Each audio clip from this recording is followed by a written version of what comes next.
Hello everyone and welcome to another Meme Stock Meltdown. How are you all doing, especially people who are new from the James Janney documentary? I've been getting a lot of new subscribers today because of part 2 of the video, I assume, which I haven't seen yet, but I've heard good things. Excited to watch it with my wife later.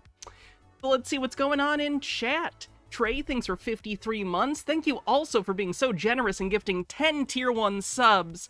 Twitch added 2 to that because Twitch is doing a promotion right now where if you gift 5 or more subs, they'll throw in a random amount for me for free. So if there's any time during September you wanted to gift subs, now would be an incredible time. Paradona, thanks for 100 bits. Trey, thank you for gifting a sub to Amber. Paradona, thanks for gifting a sub. And there's a hydrate command, which didn't pop up on my thing for some reason, but I will do it.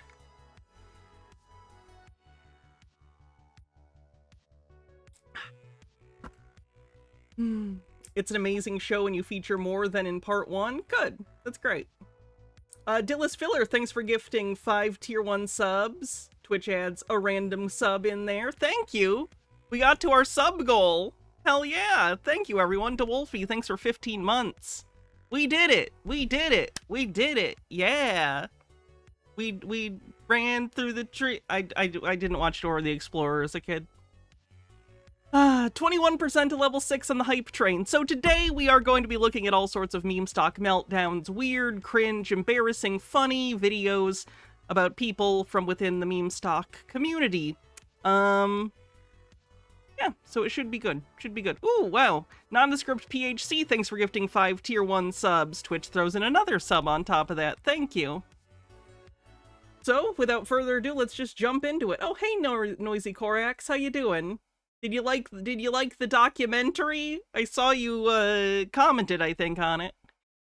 I skimmed through, I'm not gonna lie, to see how much of it I was in, but I'm gonna be honest, I kind of cringe at watching stuff I'm in. Like, have you ever listened to your own voice on a tape recorder? Imagine that, but also your face on a screen. Not the funnest thing, but I will watch it. Are we watching the doc as a group? We might this Sunday as part of the patron-only live show. I don't know if I want to do that on a normal stream. I don't know. Like, I'm in it, but I also feel weird watching it and just providing it to a bunch of people. I don't know. We certainly have a few reactions to the doc today, though. It's shocking. Let me turn this fan up a little bit. I'm getting warm in this onesie. Did I see the Project 2025 architects gave his neighbor's dog the old shovel shutdown and then bragged about it for years? Sounds like the GOP is a danger to pets. That's disgusting. That's super duper unfortunate. 2% to level 7 on a hype train.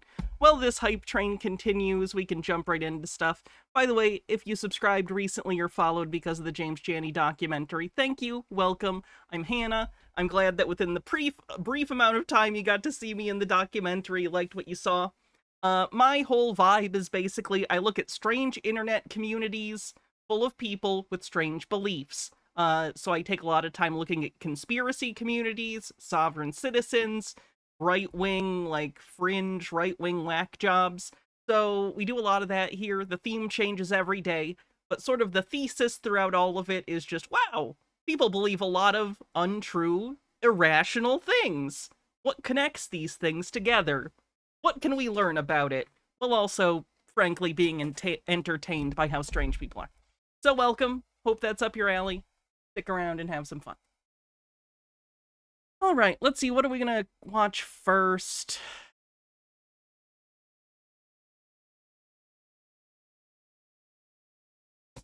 Here's my rants talking about the documentary. Guys, so I have something to talk to you guys about. This is for the supporters of the channel. You know who you are. I've been watching the James Janney documentary, right, about GameStop. And We're getting the Morant stuff out of the way, by the way, because we've covered him far too much recently, and he doesn't deserve this much attention. Weird. Because I think the whole thing's fake. I think the whole thing's made up. You think the documentary that he spent a year making, interviewing dozens of people, including you for 8 hours and me for 5, is a hoax? We're both in it, Marantz. You and I are both in it, like, a decent amount. What are you talking about? And I kind of put it together. You know, his sponsorship, whatever that is, that news thing that he pushed out. They're from Canada, by the way. What else is new?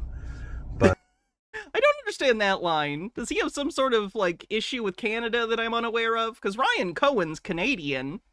Putting it out there. I didn't know Marantz had a beef with Canada for some reason. I don't even care. Listen to me. Korak says, theory, when he covered this yesterday, was the whole ex-fiancé thing hit too close to home considering he's now divorced. Maybe. The female that's all blacked out. The female? The female that's all blacked out. The fiancé. She then says, my partner. And then she says, oh, he, my husband. However she words it. The fact that she won't show her face tells me that it's not a real person. It is a real person, Marantz. They're actually someone who's posted a few times on the Meltdown, talked about her experience. I'm thinking about maybe reaching out to her if she wants to do like an audio-only interview. Toreador, thanks for 50 bits, says the Triceratops is so cute. 30 seconds on the hype train. By the way, this is a costume month thing. I should explain for new subscribers. If people raise enough tip money, basically, I wear costumes for 30 days in a row that my chat decides. That's why. Anyway, the reason she was disguising her identity is because the GameStop community, the Bed Bath & Beyond community, the meme stock community has an unfortunate proclivity of doxing and harassing people. We have seen, and I have screenshots from Marantz's Discord, where they're already acting completely nuts about this anonymous woman telling her story of her fiance who she had to leave over this, like, gambling addiction, GME, BBBY stuff. They're on his Discord talking the most vile, misogynistic shit about her. Like, all the stuff that you would imagine, saying, like, oh, she's just jealous, she wishes she had her ex-fiance back, and she's like a expletive, derogatory thing towards women. I don't want to say it. If it was about me, it'd be one thing, but I don't want to repeat bad things said about another person, you know? Anyway, all the terrible things you would imagine from almost like an I-word forum, they're going after this woman on your Discord, Marantz, and then you wonder why she's hiding her identity? Because you're scary people. Because you're scary. Why do they think she's staging it? Because obviously no one would leave their partner because of GME or meme stocks, Marantz says to himself, while in the middle of a separation. And then I ask you, like, James, how'd you meet this person? This was actually a lot, James, and the people he worked on the documentary with, I talked to him a little bit about the production, not a ton, but I know from my experience, he and his people were going around the Meltdown subreddit, as well as other Reddits, where people talked about meme stocks, both positive and negative, and also found other YouTubers like myself and some others who had covered the topic, and then basically asked, hey, do you want to be a part of this? Not that difficult. They literally just, the internet, you find someone, you message them. It's not that hard. Toreador says, look, liberal, my wife left me. Right? Like, how did you meet a spouse of someone or a future supposed ex-spouse of a GameStop investor? Like, where did you find her? Internet. Because her story doesn't make sense. She said, why doesn't it make sense? Things like, oh, my spouse, he went to bed, I stood up, and I Googled this. That doesn't make any sense. Like, why'd you have to stay up to Google it when he's asleep? Why can't you just do it during the middle of the day? But because sometimes things occur to you late at night, especially when, like, someone else isn't around. If she feels that her fiance at the time was sucked into a financial cult, it would make some sense when she's alone with her thoughts and he's not around to maybe look into that in a place that's safe, you know? Story sounds believable, right? But more so than that, without her story, they don't bring up the Meltdown, and they don't bring up Ryan Cohen. This isn't true. This is a fundamental misunderstanding Marantz has about how documentaries are made. So there were obviously questions that were asked specifically to each one of us who were in the documentary that may have been specific to our interest in the topic. But there were also boilerplate questions I got sent, and I imagine Marantz was sent something similar. Basically, what the questions were going to be, at least I think. Did he send me that? If not, it was very clear that he had, like, a general group of questions, you know, that he was asking everyone.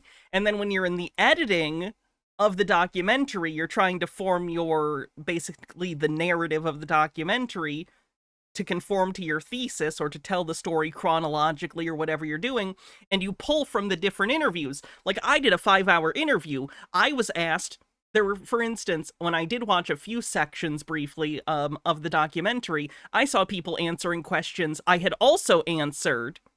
It's just that he didn't use my clips for that specific response because someone else fit better, or they had a better explanation, or whatever reason, right? And there were parts where I was answering questions that I assume were asked of other people, but my response was picked for those sections of the documentary because it flowed best, or whatever creative decisions were made on James and his team's end. They're not just making this narrative of interviewing one person. You did an 8-hour interview, Marantz. How do you not know how this worked? You were in the documentary. Bittergrin, thanks for a 50 stream streak. Breaches and Hose, thanks for a 20 stream streak, says, off topic, I know, but I caught a glimpse of Sovsit police stop at a gas station today. They didn't have any plates, and I heard a little bit of the script. It felt like being in a nature documentary. Ooh, in the wild. How nice. As in to say, well, his worship of Ryan Cohen. Like, there's no worshiping Ryan Cohen. Literally, like, there's no... The documentary also, I watched, again, there were certain sections I saw, did show people talking about Ryan Cohen in a worshipy, culty way. It was in the documentary. And also, frankly, as someone who covers this and has covered this for at least a year, a couple of years, I don't even know now. How can you say that with a straight face, that none of you act like you worship Ryan Cohen? It's half the personality of some of you people. Have you seen the PP show? Have you seen all the people that changed their Twitter avatars to Ryan Cohen? Come on, they spent time reading a children's book and deciphering it.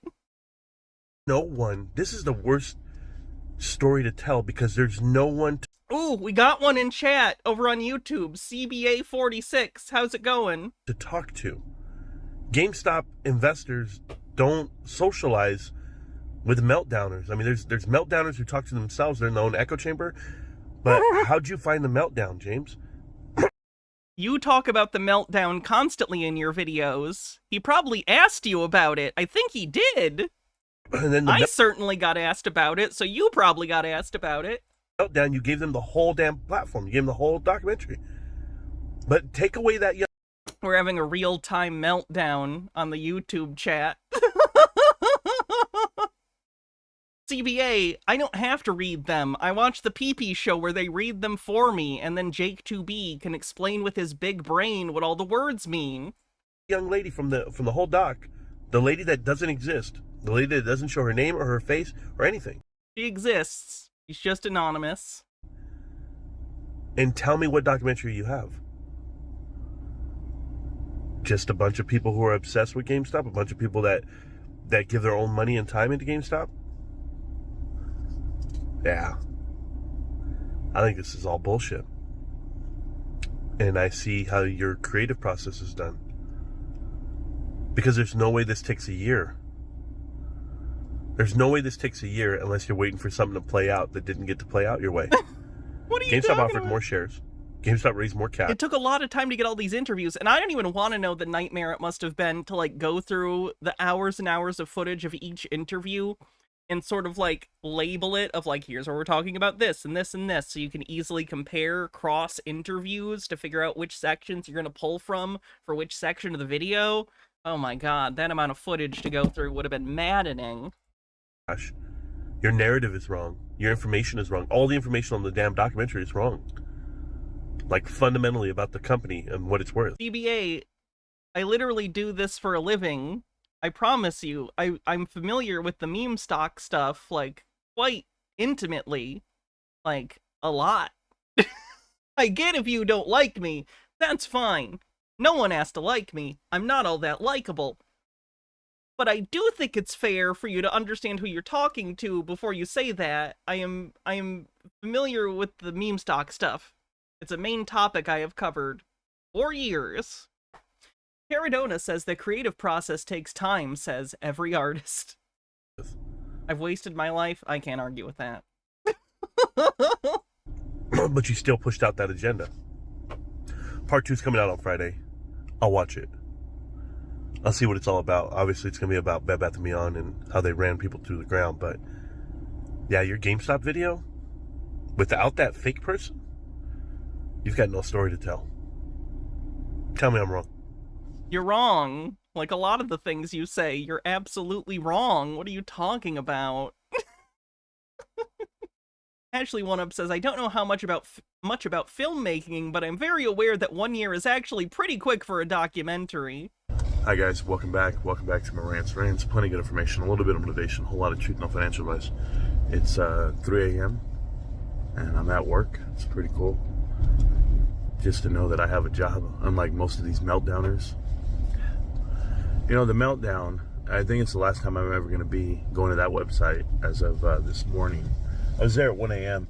and I know I'll never go back because I can live without things, right? I can just be like, I'm done with that. But they watched the stream last night, which of course they complained, like they always do, about everything. And it sucks for them. I mean, I don't know how you live this life. I don't know how you wake up every day praying and hoping for my downfall. That's not going to happen. It's comical. But yeah, you know, got a couple of guys who watch the channel, and they're upset that even 2 people watch, I guess. But hey, imagine waking up every day and your mission in life is to try to discredit the one guy who has all the integrity in the world that actually shows up every day. But hey, you guys show up every day too, so you guys should have a little medal on your chest there. Noisy Corex, if you put as much time into your channel and your content as you do into hating on mine. He says after getting caught lurking in your live stream chat, I saw that someone gifted memberships in Noisy Corax's chat, and you know, it randomly gifts them to whoever's watching the stream. And Marantz got gifted one, so Marantz was watching Corax's stream, which isn't surprising. I imagine sometimes Marantz watches mine too if I'm covering meme stocks, but it is a little fun. Sassy P, thank you so much for $100 super chat. Wow, that's incredible of you. Thank you so much for the generosity. Says, saw the documentary and you did great. Did great at Hannah. I try to do good at Hannah. I'm the best at it that I can be. Thank you, though. We appreciate it. You might have a platform. No, I lie. You'll never have one. Hey, don't forget, this is Operation Cheekbones, okay? Your boy is in the 220s. I'm feeling great. I'm down over 20 pounds.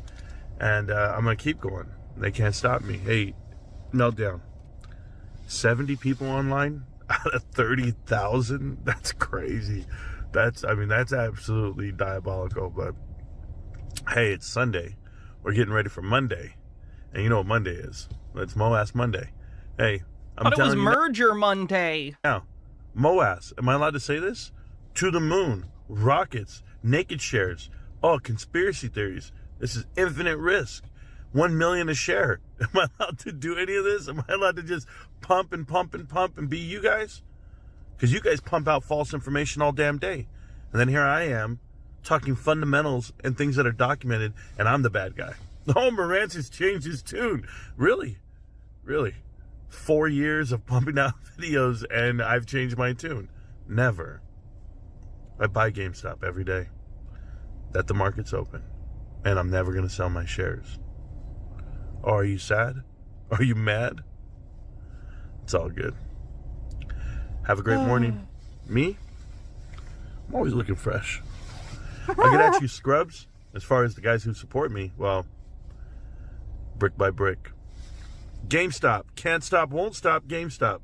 Do you realize you can't stop me? Meltdown? Peace. Millionaires? Oh, he's doing good. We done with him yet? Oh, God. No, this is his actual review of part 1, I think. And then we're done with Marantz for now, because goddamn, we see his face too much. Hi guys, and welcome back to Moran's Rants. Plenty of good information, a little bit of motivation, a whole lot of truth, no financial advice. Korak says the only fundamentals related to Morantz is he's fundamentally wrong on a constant basis. We did it. I went ahead and saw the James Janney. CBA, did you read the bankruptcy document that said these shares have been extinguished and canceled and have no force or anything? You read that one? That one was pretty good. I think that one was my favorite one. Zealous55, thanks for 39 months, says I'm holding on to my Hannah stock. We're going to the moon. It's happening. Is CBA being transphobic? Yeah. They get one more, and then I'm banning them. It's okay for them to dislike me or even shit talk how I look. It is what it is. But come on, don't be transphobic. Not very nice.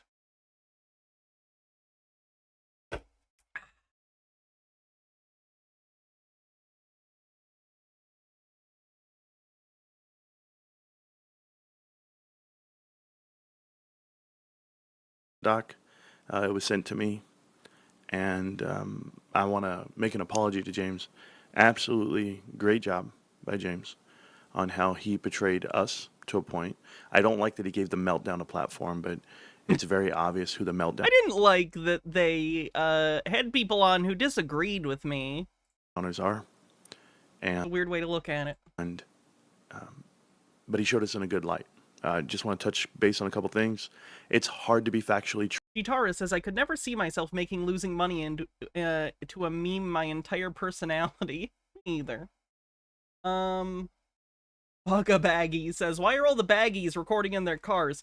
A lot of people actually record in their cars because it's an isolated environment, audio-wise, relatively speaking. Like, most people don't have sound like foam and stuff like I do, or other people who do things professionally, so it makes sense to kind of be in the car, in their parking lot or driveway or whatever. True on this doc about fundamentals on GameStop because it was written so long ago and or they recorded so long ago. We've now been proven correct about the cash on hand and the business and it being profitable, so that's great. They talked about we lost our pet meme stalker. Rip. Corruption, but the corruption within the documentary had nothing to do with us right here, part of this channel, Morantz, myself, me, you, us, because we talk about fundamentals, and that was shown. He showed us in a good light, guys. The fundamentals, like the year-over-year revenue shrinking like 30 to 50% per year, depending on the quarter. Great light. I just don't like the fact that, you know, the Meltdowners had a platform or even a say because it's so one-sided once they start talking. But once the other side starts talking, it's so one-sided. They should just let me talk the whole time. That way it wouldn't be one-sided anymore. Yeah, talked about corruption. Guess what? No quotes from me because I don't focus on corruption. I don't focus on naked short selling. I don't focus on MOASS. So you literally have a whole series called Connect the Dots that, to my understanding, I haven't really watched much of it, is literally a conspiracy, quote, documentary about you uncovering the secret connections of private equity. So I feel like you do that, but whatever. So none of that was in the documentary, so that's cool. None of that from me, I would say. Yeah, obviously I support Ryan Cohen. Why wouldn't I? He's the CEO, chairman of the board, and I believe in my investment. These are the people who are managing my money and the company itself. So there's a lot there, and it was pretty good. It was actually very good. Part 2 is going to be about Bed Bath & Beyond. We know that issue and the nonsense that goes on there because they attack people, and that stock has been deleted and it's gone and they still exist, which is really scary. Rance is interesting to me because in one breath he will recognize the abject absurdity of other meme stocks like Bed Bath or AMC, or even something like MMTL, excuse me, or even something like MMTLP, but then he flips 180 for GameStop and is just blinders on for it. It's so strange to me, the cognitive dissonance that must be taking place for him to be able to believe all these nonsensical things in regard to his meme stock, but reject it for all the others. Which one is MMTLP? Metamaterials? We haven't covered that one very much. I think I've only covered that once. Yeah, I just made this video. I want to make this video to apologize for getting emotional yesterday as far as GameStop and the Colts and all that. That's not really what this is about. If he's never selling his GME shares, how is that an investment? He and many other GME people think eventually they're going to be paid out a dividend. If you don't know what a dividend is with a stock, certain stocks pay dividends, which is effectively a certain percentage of the net profit of the company gets returned to investors proportionally based on how many shares they have. So, like, I don't know, what's something that I know that has, I think certain tiers of Apple stock have a dividend. So you don't have to sell your shares to get money. It's just that we'll get extra money from the company for being a kind of part owner in the company. You're getting a sort of a small amount of profit share, how I would explain it. H-Baird says, has Marantz ever interacted with Kais? I don't think directly. If I'm wrong, let me know. This is like when I found out Toby and Phyllis never interacted in The Office. They feel like two main characters that would have interacted at some point, but no, I don't think Marantz and Kais have ever interacted before. It's just going to focus on the fact that I'm passionate about my investment, and I give up a lot of my time. And apparently some people don't like the fact that I give up my time and my energy. But you can't fight it. You can't fight my passion. And I can't fight this feeling anymore. Because it's sincere. And the documentary showed that. So I'm okay with it. I just smile. So if you guys have not seen it, don't worry. It comes out Wednesday. I'd show it to you guys, but I might get in trouble if I do that. I got to respect James's craft as a content creator, just like myself.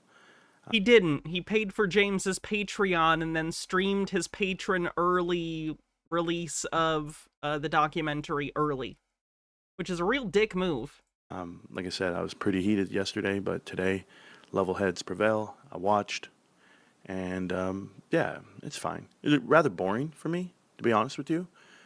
Talking about the past, talking about 2021 and like Roaring Kitty and all that, because it's been played out. That's been I mean, it's a documentary. Not everyone knows about that stuff. Not everyone is as hyper fixated on stupid nonsense like we are, Marantz.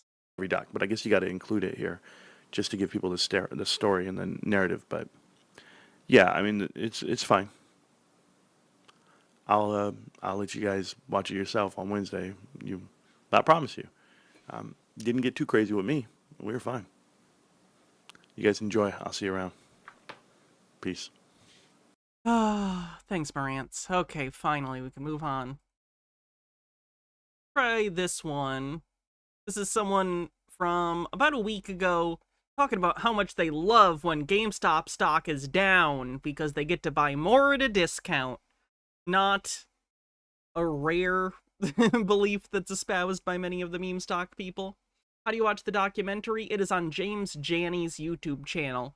So if you search on YouTube, James Janney, Gani, you should find it. Both parts.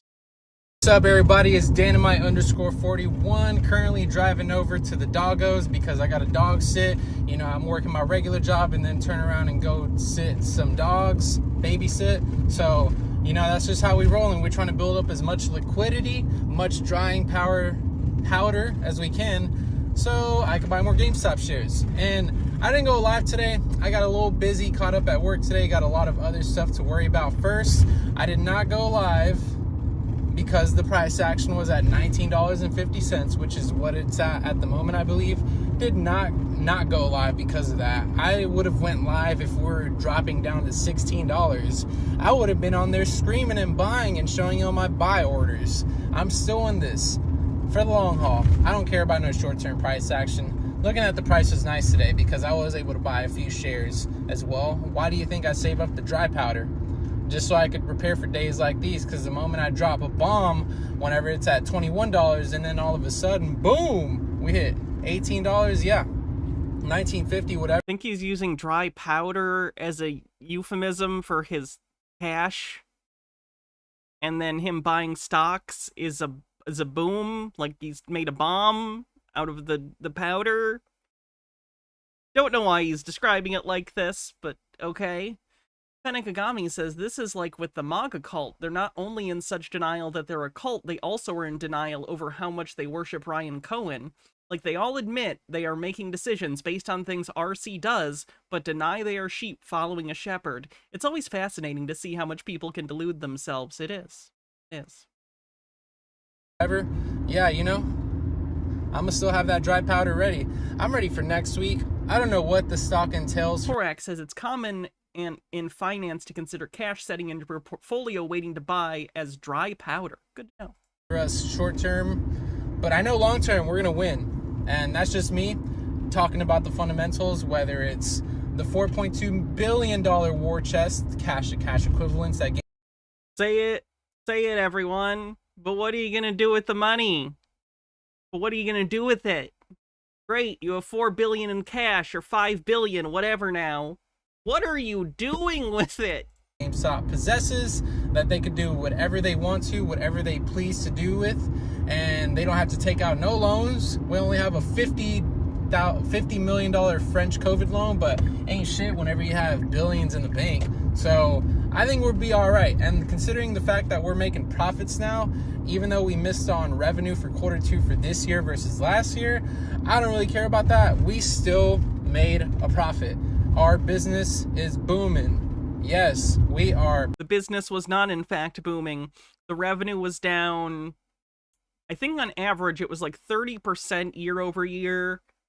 And I believe they closed roughly 8% of their stores, but revenue's down 30%, which means the revenue drops are outpacing the store cuts. So it's not just that they're missing out on revenue due to not having as many stores. Even the stores that they still have are doing worse than they were last year, the year before. Burning and churning. And we are cutting down all of the nonsense, like the liabilities, the unnecessary stores that are open because they don't got much foot traffic going on in them. And, you know, we sell a bunch of shit. So take what you want with that information. I'm not a financial advisor at all. I'm just driving over to Pet Sit. That's all. Yeah, it's not really worth your time listening to this guy, yet here we are. A regular dude, just like you. But yeah, I didn't go live today, and it was not because of the price action. I could promise you that. I'm still in this. Paradona says, GME is not profitable. Your chosen pony is a loser. Just so Marantz doesn't whine about this, I believe there's a 12-month trailing where they made like a $3 million profit off of many hundreds of millions of dollars in revenue. So their actual, like, ROI on their like, expenses versus, income is bad, but they do technically do slightly more than break even.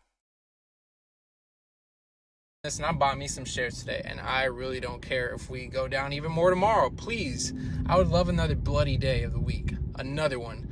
Actually, this was a pretty bloody week, and, you know, with the Feds cutting 50 BPS off the interest rates, yeah, I'm feeling good about everything. And everything might crash and go to shit. But guess what I'm still going to buy whenever everything starts to turn upside down during this economic turmoil, the times that we're in? It's going to be GameStop that I always buy. Because famously, during economic downturns and recessions, outdated business models do really great, especially in sectors where it's basically expenditures people don't need, like video games. Oh yeah, that does great.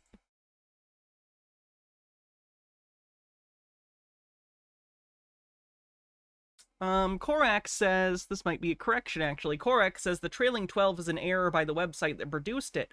Expenses versus, so no, they don't have a trailing 12-month profit, but even if they did, it's pretty abysmal. Okay, thank you. that's the only stock that I'm going to be invested in for a long time, unless if he squeezed. Freyline says, one of the things that really hit me in the documentary is some of these people think collapsing the economy completely is going to be a good thing. Oh yeah, they're completely delusional. They're like the kind of people who believe in, like, doomsday prepping, but, like, hope for it because they think they'll be much better off in a post-apocalypse scenario. Abject delusion. Not how anything works. Believe it or not, even if you have problems with society, most likely you are benefiting from society. Hot take. Society is beneficial to us all, even if it has many problems. Better than not having one. He's like crazy in the near future, because you always got to remember, MOASS is tomorrow. MOASS is tomorrow. And if it don't happen tomorrow, then it's probably going to happen the next day. Day by day, brick by brick, we killing this shit. Anyways, y'all, hope y'all had a lovely Thursday. And I hope to talk to y'all soon. Maybe I'll go live tomorrow. Maybe not. Usually towards the evenings, I look forward to a live from Rant. So hope to see Rant's live tonight while I'm babysitting the dog. So anyways, y'all have a good rest of the day. Peace out.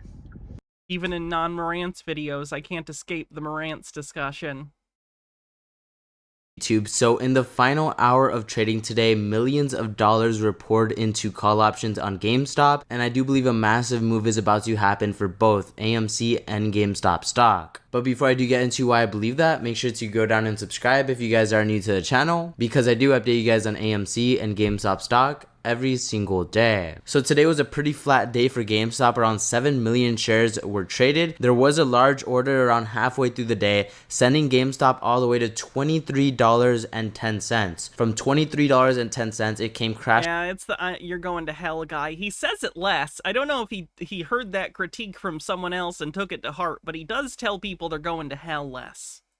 Down all the way back to $22. I believe it dipped down to $21.97 for a split second, and then that's when millions of dollars were loaded into call options. So people are getting ready for a huge run. In my opinion, it is looking extremely bullish for GameStop. Now, none of this is financial advice. I'm not telling anyone to buy, sell, or hold, but I have over $5,000 of my money loaded into GameStop calls. Half of them, It's like 19 or 20 years old.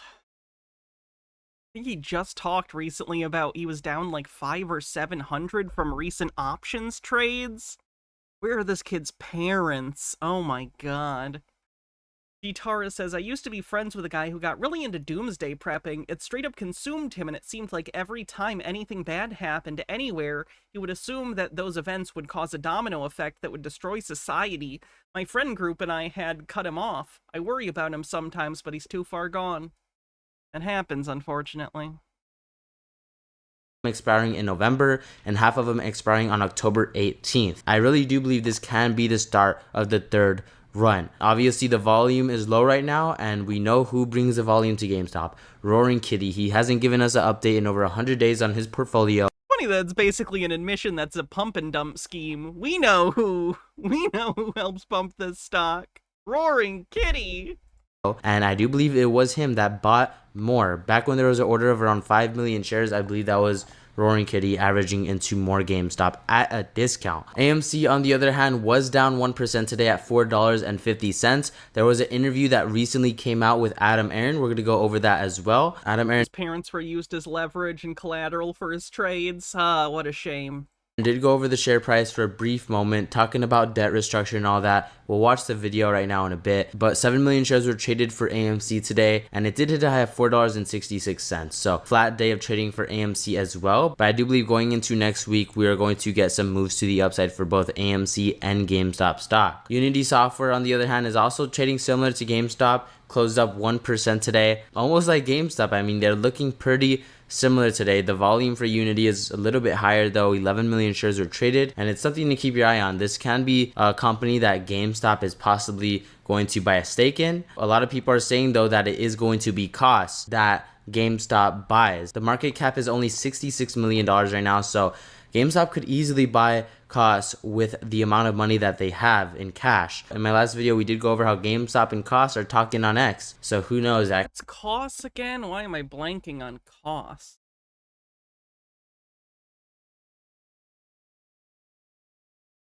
Oh, the headphone people.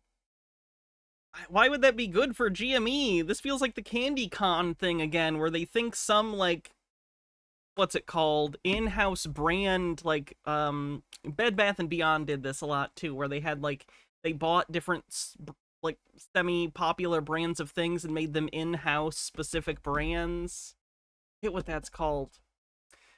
Trey says, in a lot of research I've done for the apocalyptic obsession, it seems that at the very least for people whose primary concern is economic in nature, they see the way they think businesses should be ran will naturally do very well, regardless of what environment it finds itself in. excluding being environments that they see as corrupt or overregulated. Part 1. Part 1. Not vertical integration. What's the word I'm thinking of? Private label brands. Private label brands, I think that's what. That can be a potential company that GameStop does buy. So Part 2. It's a part of the reason why these people obsess over cryptocurrency so much is because to them, it's an unregulated market where only burdensome hurdles have been removed and replaced by the divine will of the free market. Ooh, good luck running a decentralized internet-based ledger without the internet. So Unusual Whales posted, here's some unusual volume for you. In the last hour of trading today, someone opened up a new volume on GameStop, $25 calls expiring on January 17th of 2025. 71% ask side volume today, over $4.7 million in premium. All slan or auto-filled around same time, triggered multiple flow alerts, caused net premiums to explode in the final hour of trading.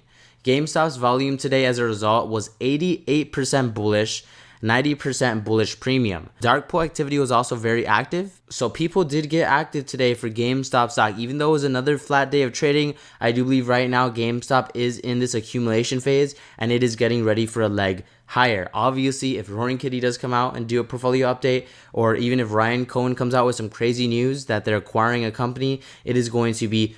I don't think Ryan Cohen's going to acquire a company anytime soon because that would lower the book value.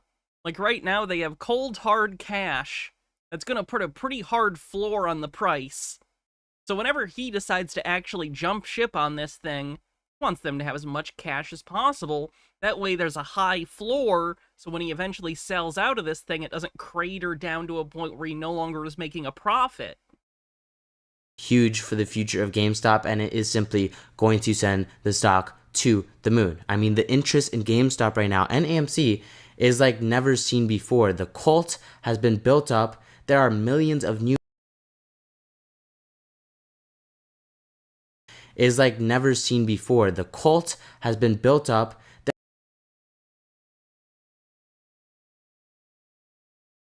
There are millions of new people looking at GameStop and AMC, people that weren't here in 2021. So the audience is huge. It is a huge show, and I do believe GameStop could go way higher than it went in 2021. This guy said, looks like volume has returned for GameStop. Want to see a daily close above $22.50 area, and I think much higher prices are coming. So there was an hourly bullish trigger crossover, and the last time that this happened, we saw GameStop rise all the way to $29.99 before it came crashing down. And it did come crashing down because of the whole market. The whole market came crashing down, so it wasn't solely GameStop's fault. But I do believe this time, if GameStop can cross $30, if Roaring Kitty can come back and show his portfolio, if Ryan Cohen can come out and buy a freaking company, if any of those three things check off the list, we are looking to moon. We are looking to freaking moon. That's just it. Bronx Viking said someone just hammered over $1.5 million into GameStop January $25 calls. So rich people are betting that GameStop is going to have a massive move. It isn't just us average investors, with a couple grand invested. It is people with millions of dollars. Millions of dollars on the line. Imagine having $1 million on the line in a GameStop calls. You have Rich people make bad decisions too. to know something huge is going to happen. You have to be extremely bullish on GameStop to place freaking calls like that. Do you not know that people and entities lose millions and millions of dollars a day on the stock market all the time? Like, that's not a rare thing. So this is the interview from Adam Aron. This guy said AMC Theaters chief Adam Aron projects bright future for cinemas with massive upgrades and talks about debt extension. Adam Aron did talk a lot. It was like about a 25-minute interview, but this was one of the main parts of the interview. Let's go ahead and watch it together. In July, we were able to announce that we'd worked agreements with 150 different lending institutions, that we were going to refinance all of our not all, but most of our long-term debt, and push the maturities out from 2026 to 2029 and 2030, which is 5 years from now. I mean, no public company, we're a big public company on the New York Stock Exchange. When public companies renegotiate their debt, nobody... 5 years ago was like right before the pandemic, so I feel like acting like 5 years from now is like a super long time is not smart. That's not true. 5 years is nothing. He's able to push it out more than 3 or 4 or 5 years. Like, that's normal. And we got a normal recapitalization done. It was complicated, but we got it done. And it's an enormous accomplishment for our company because it means we have a couple $100 million of debt that's due in 25 and 26. But the billions of our long-term debt, it's 5 years now. It's like 20 lifetimes from now.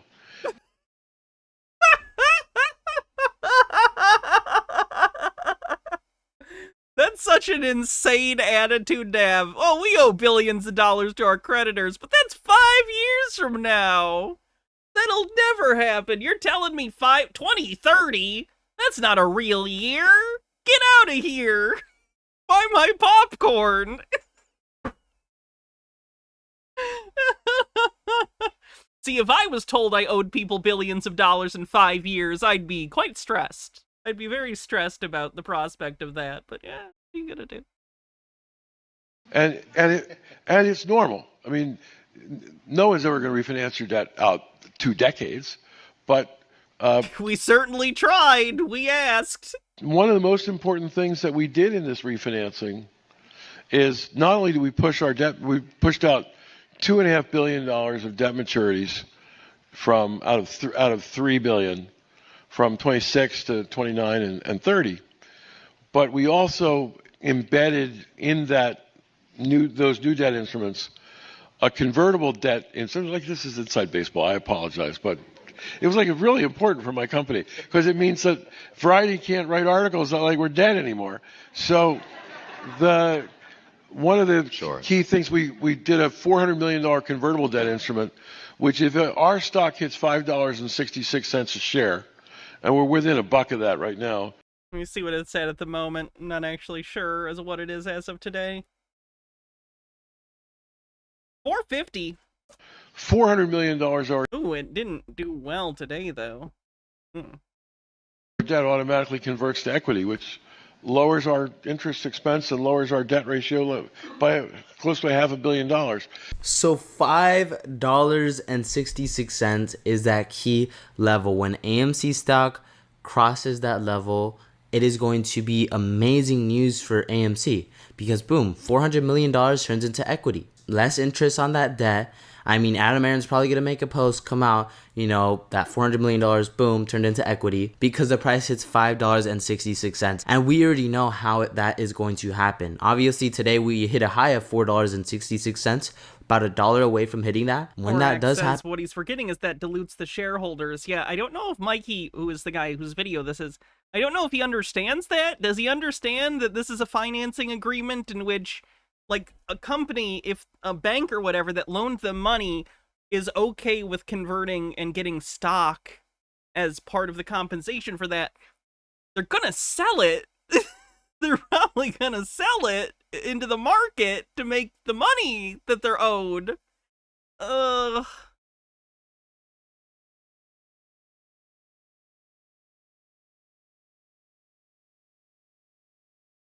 Apes have come around to wanting dilution now. Oh, I've seen the narrative shift. It's interesting. It flies in the face of the entire MOASS thing. It makes no sense. Like, if they really believed MOASS, that it's incompatible with dilution. Can happen in frickin' one day. I mean, we saw what happened on it's incompatible with reality too, so, it never stopped them, but 13th and May 14th. And I believe the reason why Roaring Kitty hasn't updated his portfolio in over 100 days is that he wants to have the same effect that he had when he first came back after. That's not happening. At this point, I don't doubt that Keith is going to try and pump things again. I think each time he does it, he's going to get diminishing returns. He'll get some returns, don't get me wrong. He has enough followers. He will successfully pump and dump again, almost certainly. But it'll be to less success, and if he tries it again after that, even less. After 3 years. And the only winner there is Keith. None of the other apes. When he first posted after 3 years, we saw GameStop and AMC rise up almost over 500%. I believe right now Roaring Kitty is the MOASS catalyst. He is MOASS.com. That's why his freaking channel is MOASS.com. Because he knows he has more power and influence than any hedge fund there is. Like, he could actually control the freaking stock price. So all it takes is him saying he bought more games. An interesting admission. He can control the stock price. GameStop, and we already know what's going to happen to the price of GameStop and AMC. Not only that, but GameStop knows what they're doing. They just posted this: Sackboy watching Astrobot replace him in all PlayStation marketing. This is a Toy Story room. Toy Story. Who posts this? I mean, it has to be Ryan Cohen posting this. You know, it has. Pretty sure it's their social media team posting it, because that's their job. To be, because if we take a look at Roaring Kitty's last post, it's Toy Story. It is Toy. Two separate things referenced a very popular movie. Conspiracy. Story, and they posted this today, literally in the morning.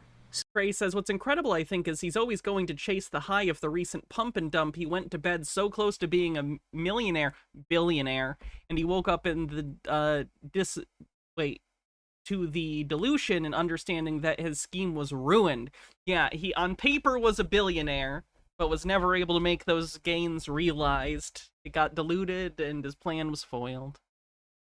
September 27th. It's about to be October. I mean, guys, I feel mighty squeezy. You know, you guys do whatever you want with your money. None of this is not easy being squeezy. Financial advice. You guys do your own due diligence on any stock before you invest into it. But I'm letting you guys know I basically have 99% of everything in AMC stock, and I have over $5,000 in call options on GameStop. If you want to see my GameStop positions, I do have them on my X account. My username is Mikey's_money, and I put my money where my mouth is. You know, I'm not just out here telling you guys that I feel like AMC and GameStop are going to the moon. Like, no, I actually do believe it is going to happen, which is why I have my own money on. Chewie was the last position Roaring Kitty showed, right? I thought that's what the Toy Story thing was referring to. Yes, but it was a picture of the scene from Toy Story, I don't remember if it's 1 or 2, where Woody's having a dream where Andy's like, I don't want to play with you anymore. That's Toy Story 2, actually. I think it's when he's damaged. And Woody has a dream that he drops him because he doesn't want him anymore. The visual metaphor for abandonment. Anyway, he changed Woody's head to a dog, aka Chewie, which made people think that he was dropping his Chewie shares in order to purchase more GameStop. You know how much it damages my brain having to interpret this, like, nonsense every day? Oh.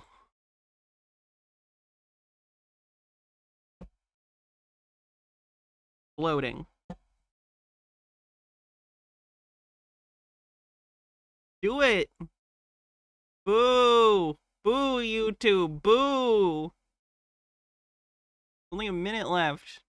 Do it.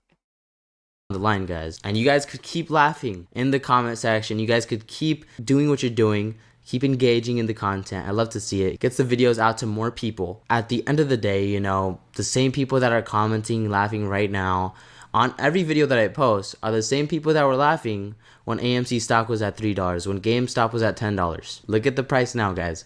Look at the price now. But that is going to do it for this video. Yes, it got pump and dumped by Keith again. I hope you guys enjoyed. If you did make it to the end of the video and you haven't subscribed yet, what the heck are you guys doing? Make sure to go down and subscribe. Let me know if you guys are loaded into any call options on AMC and GameStop. Obviously, when GameStop does have a pretty decent move, I'm planning on selling my October calls and dumping all that money into AMC stock. But I will keep you guys updated on what happens with AMC and GameStop stock, so make sure to stay tuned on my channel. And I'll catch you guys in my next video. As y'all know, I'm buying the dip. Here we go, come on, push it, buying the dip, buying the dip.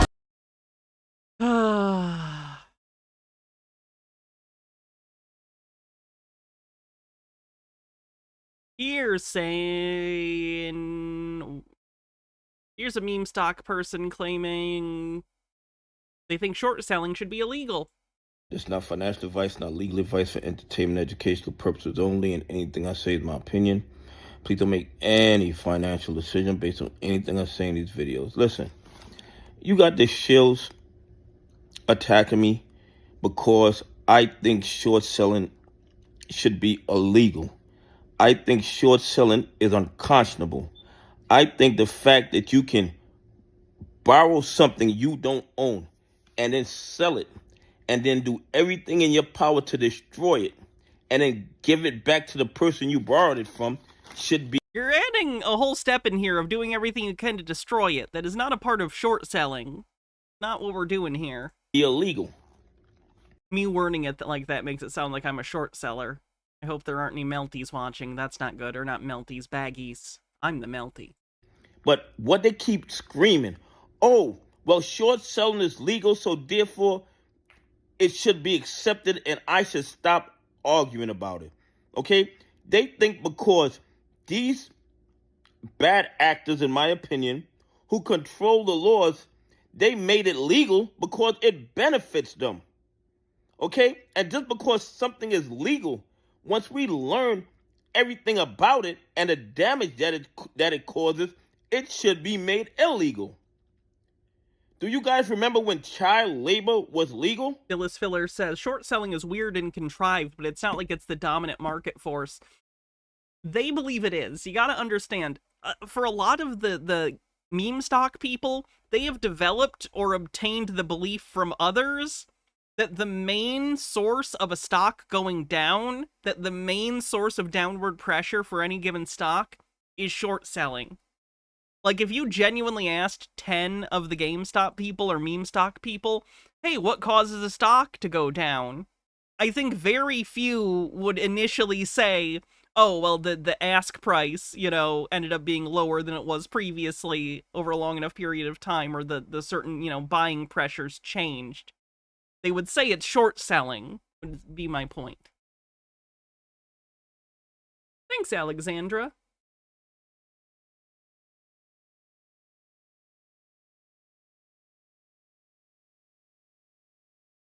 Sorry, it's taking a while to load these videos today.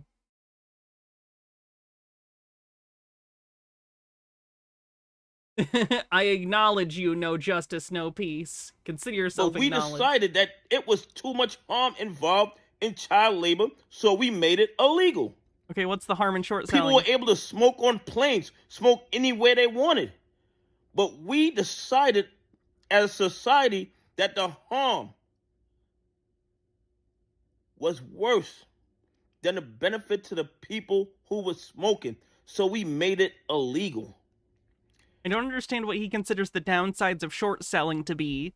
Like, you can absolutely explain upsides. It incentivizes people calling out bubbles. It incentivizes people calling out fraud. It incentivizes people trying to normalize a stock that has perhaps gotten put in a bubble, basically, or is running based on not fundamentals, but on nonsense theories people have.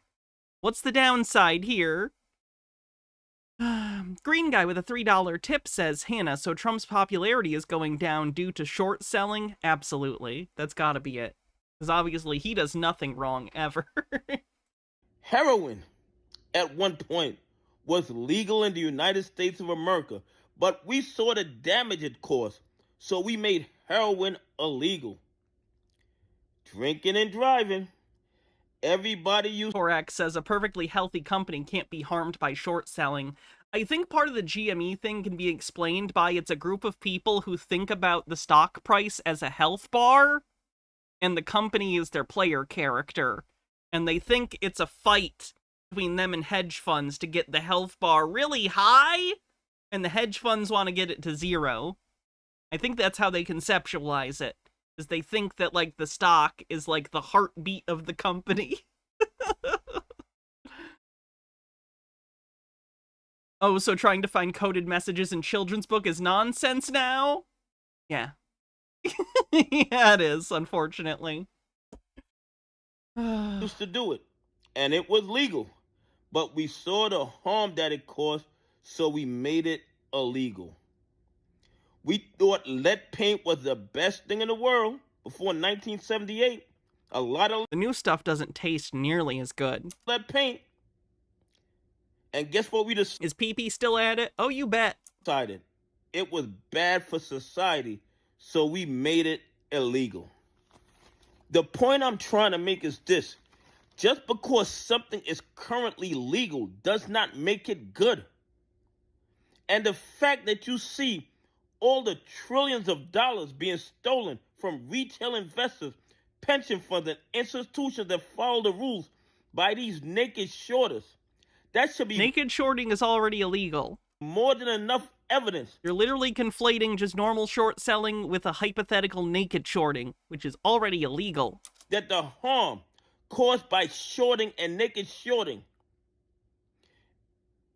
is worth more than the benefits that's gained by the naked shorters and the shorters. Okay? They are a small segment of society. A majority of society becomes victims from these naked shorters, victims from these regular shorters. So just because shorting is legal at this time, it is my opinion that it should be illegal and it should follow in the steps of other legal activity that was legal in the past, but we have now determined caused too much harm to society, so we made it illegal. And therefore, short selling, because it caused so much harm to society, it should be illegal. Anyway, have a great day. God bless, and I appreciate y'all on this journey with me. Wait, Peepee's on X right now trying to spin how he looked at the documentary. Do you have a link? Because I wouldn't mind listening to some of that. That might be funny. It's not financial advice, not legal advice for entertainment, educational purposes only, and anything I say is my opinion. Please don't make any financial decision based on anything I say in these videos. Listen, the shills keep telling me that the AMC play is over. Why am I still in the play? Oh, not a space, just post. Damn, I'm blocked from Peepee. Peepee blocked me on Twitter. Wonder why. Why am I still Such a nice person. talking about it? It is done. We lost our money. We should forget about it. If the AMC play is over, if we lost all our money, why are you guys taking your time and resources to tell me to stop talking about AMC? Why are you watching my videos? Go. If my house is burned to the ground, why do you keep trying to tell me it's not healthy to sleep in the ashes? You fools. On with your life. If the AMC play is over, why are you still so concerned about the AMC play? Let me tell you, Shill, something. No matter what you write in the comments, no matter what you put on Twitter, no matter what you put on Instagram, I am not selling my shares. My great-great-grandkids gonna have those AMC shares. No, they're not. Okay? Unless AMC runs up to a number that makes sense to me, those shares will stay right there. And if you drop it to a number I like, I will buy more. The bottom line is this, and I'm not telling anybody to buy, hold, or sell AMC. You have to do your own DD and come to your own conclusion. But if these bad actors keep claiming that AMC play is dead, that the play is over. Thank you, Corax. Corax, Twitter DM'd me a screenshot of, of, Peepee's response, or one of Peepee's responses to the James Janney documentary. Peepee says, "This guy's gonna look real stupid soon. All his credibility's already gone. As a documentary producer, you should have a fully unbiased opinion, yet he leans heavily into believing everything Meltdown says, which is a giant circle jerk of hate groups. Not only do they shit on," and then it cuts off. Peepee's doing great. Generational AMC wealth. Oh yeah, for sure. Movie theaters have a rich history, I'm sure, over the next 20 years. I'm sure it's not going to get real depressing. Every single day they are allocating resources to get us to sell our AMC shares? Why are they allocating resources to stop new investors from coming in to buy AMC shares? These guys are trapped, okay? They are trapped. And of course, I blame the SEC, because had the SEC done their job and reined in the bad actors before this situation got so out of control, we wouldn't be in the situation we are in now. But we are here, okay? We are here. Regardless of whether the SEC did their job, the DOJ did their job, the FBI did their job. We are here right now. And right now, as we stand, in my opinion, AMC fundamentals are getting better and better. The movie industry as a whole is getting better and better. You can see it in the stock price of every other stock. Is the movie industry getting better and better? I don't know. I'm a big movie fan, as y'all know. Evidence my movies, some of them at least. I'm not one of those people that's like, all modern cinema's dead, but like, I think the era of the blockbuster is maybe gonna go by the wayside. I don't know. I don't know what's gonna happen with movie theaters over the next 20 years. But I don't think it'll be good. It's not gonna be the big mass entertainment it has been for most of the 20th century. The 20th century, a lot of it was dominated with film being the primary apex of pop culture. Television, you know, breached into that into the latter half of the 20th century. But still, film was like the cultural touchstones for so many. And I just don't think that's going to be the case moving forward. Everything's so... What's the word I'm thinking of? Everything's so dispersed.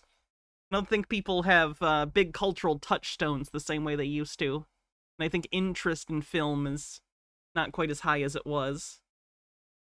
Not to say there won't be film, of course there will. I just think it won't have the same cultural place. It's also incredibly expensive, yeah. Atomized. Thank you, that's the word, Nemesaur. Pop culture's become so atomized. Stock in the industry except for AMC. And AMC is the largest, has the biggest footprint, is making the most money, it has different streams of revenue, but the stock price won't move. And everybody knows they're spoofing, they're watching, they're using dog pool abuse to manipulate the price of the stock. And we're not even gonna get into the FTDs that disappear like thin air. And there's so many of them that they stop reporting them and putting them on the threshold list. Okay? It's not, we don't see it on the threshold list, not because they're not happening, it's because they just stop putting it there. They just refuse to put it. Because they control the data. They control what... Why isn't there evidence of the thing I'm claiming? Because they're in control! We see. And even though they control the data, once in a while the truth always comes out. That's why you see all these so-called glitches. Okay? That's why you see all these so-called glitches. Because once in a while we see the real numbers and the real value of... So he thinks that when the numbers glitch out, he thinks that's the real thing. AMC shares. But you shills. You can keep watching the videos. You can keep doing whatever you do in YouTube to suppress my videos. You can unsubscribe my subscribers. You can engage in all this technical nonsense that y'all do. And you can leave all the comments you want. I am not selling my AMC shares. Okay? So stop leaving me messages like that. It's not going to happen.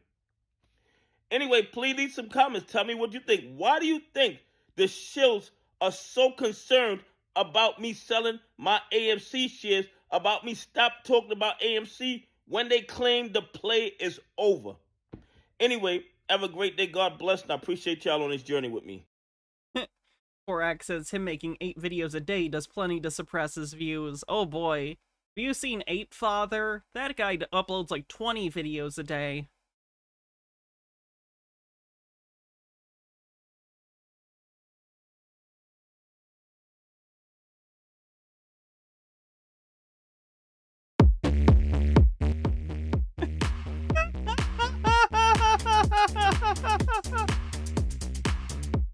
Oh.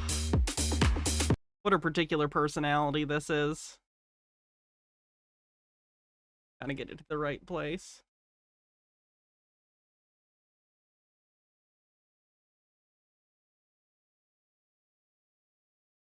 Oh god, it's Elon Musk. Is that him on SNL? No. Go to the thing. The ECB cuts rates while increasing their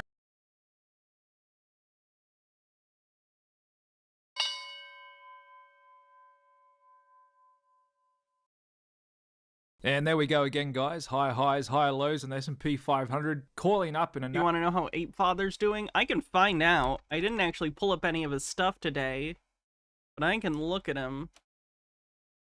Posts about 50 a day. No justice, no peace with a $2 super chat says, please bury me, Pee-Pee. I'm in shambles over you. I believe Pee-Pee's married, so I think you're out of luck. What was I gonna search? Oh, Ape Father.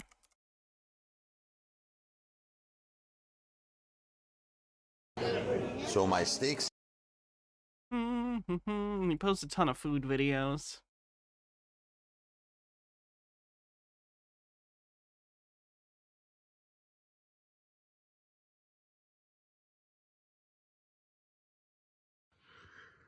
Forget about it, Manon. Would you like to join a very exclusive club, the 200 Billionaire Club? That's right, 200 billion. With a B, mother effer. There's only 3 members. Number 1, Elon, baby. Elon Musk. Number 2, Jeff Bezos. And number 3, Mark Zuckerberg.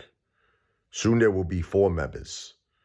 Richie Lavoie, a.k.a. the Ape Father, forget about it. That is a very, very exclusive club. The 200 billion club. Man, you got that type of money. Hydrate. You can buy anything you want, and they do. But Elon claims that he lives in that box frigate house, right? It's like $50,000. He's actually... Yeah, he's lying. Selling houses now, the box houses, for $10,000. Can you believe that shit? $10,000. He's going to end the housing crisis. That's pretty crazy. But they're all living large. I think the only thing Elon's capable of ending is his relationships. Elon doesn't have a yacht, though. I don't believe. I know Jeff does. Jeff Bezos has a big, gigantic yacht. So does Mark Zuckerberg. But not Elon. Elon's more modest, right? At least he tries to be. But his focus on going to Mars, baby. You know, anyway, I want to be a part of that club. Oh, video's not financial advice. I'm not a financial planner. I mean, I would argue this isn't financial. You didn't say anything. But I'm soon to be a new member of that club. I'm soon to be a new member of the Trillionaire Club, right? That's the real big club. The one, the only Ape Father in the house, baby. Wow! So he's gone from holding a failed stock to claiming he's going to be the richest man in the world. Good content. Great content. You're absolutely killing it. Oh, something about haters. You gotta love that. I'll make you laugh. These haters are crazy, you know? So when people say mean things to you on the internet, it's always good to bring further attention to that. So they've been noticing I've been getting like a new... Phyllis Filler says, Elon bought Twitter to impress Grimes. Look who I'm dating now. It's every chud in America. You know, new subscribers, a new fan base. And for the most part, it's positive. People come to my live streams. They enjoy my music.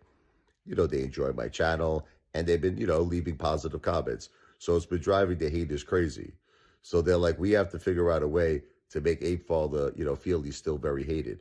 So what they're doing now is that the haters are changing their names. So instead of like Vladimir Putin, he's changing his name to John Paul Jones, like from Led Zeppelin to Trump. I'm like, and now you see all these like, and what's the strategy of this is that they want me to believe that as I'm getting new subscribers, I'm also getting new haters. But I'm not stupid. What do you think I'm stupid? I know it's the same old haters. They're just changing their names. That's all they're doing. I feel like that's really unhealthy belief, to not be able to take criticism and just assume everyone who's criticizing you is the same group of people over and over again. Victory, baby. Video's not financial advice. Not a financial planner. But I'm the greatest entertainer. Forget about it. I don't know who's ever lived on planet Earth. And the entire universe, the one, the only Ape Father's up, ready for action. Action! I love the nightlife. I want a boogie on the disco. Ow. Yeah. Why does he hurt the most? Out of Out of the apes that we've covered, why does he hurt the most? I don't know why.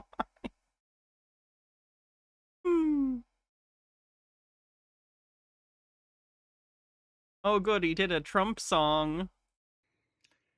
I do this song a lot of my lives. I wrote this for Donald Trump. It's called Trump Win. It's like my favorite movie, Rocky Balboa. Remember what Adrian said to Rocky? She just said that one word. And that one word made all the difference in his life. She said, Rocky, I want you to win. When he says Rocky Balboa, does he mean the first Rocky movie? Because Rocky 6 is called Rocky Balboa, and in Rocky Balboa, aka Rocky 6, Adrian is dead. She died of, uterine cancer. Spoilers for Rocky 6. That's what I want. Hey, Ross, welcome. Glad you found us here from the James Janney documentary. How you doing? Trump to do, win. And this is an original song by Richie Lavoie, a.k.a. the A-Father. Win.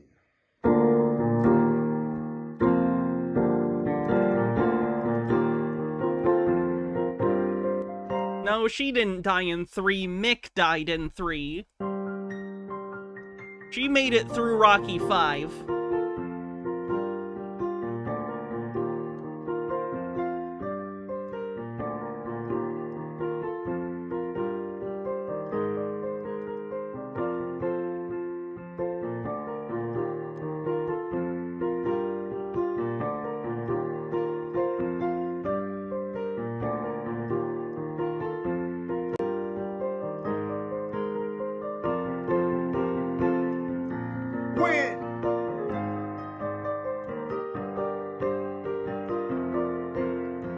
Trump, win!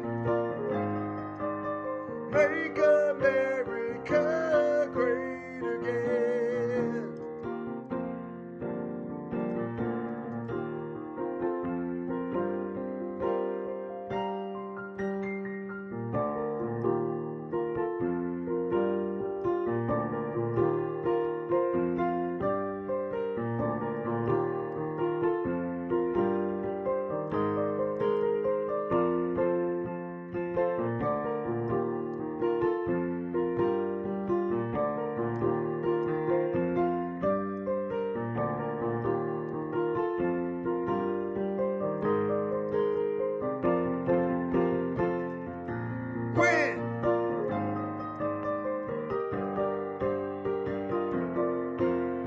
What's the song? You know what this reminds me of? After all is said and done, you never walk, you never run, you're a winner. Mark Wahlberg sings it badly on purpose in Boogie Nights, which is my favorite movie, by the way. That's what it sounds like. This sounds like a ripoff of that song, and that song was in the Transformers movie. Win! Make America great again. Little piano solo. Yeah, the touch. You've got the touch. Pew, pew, pew. You've got the power.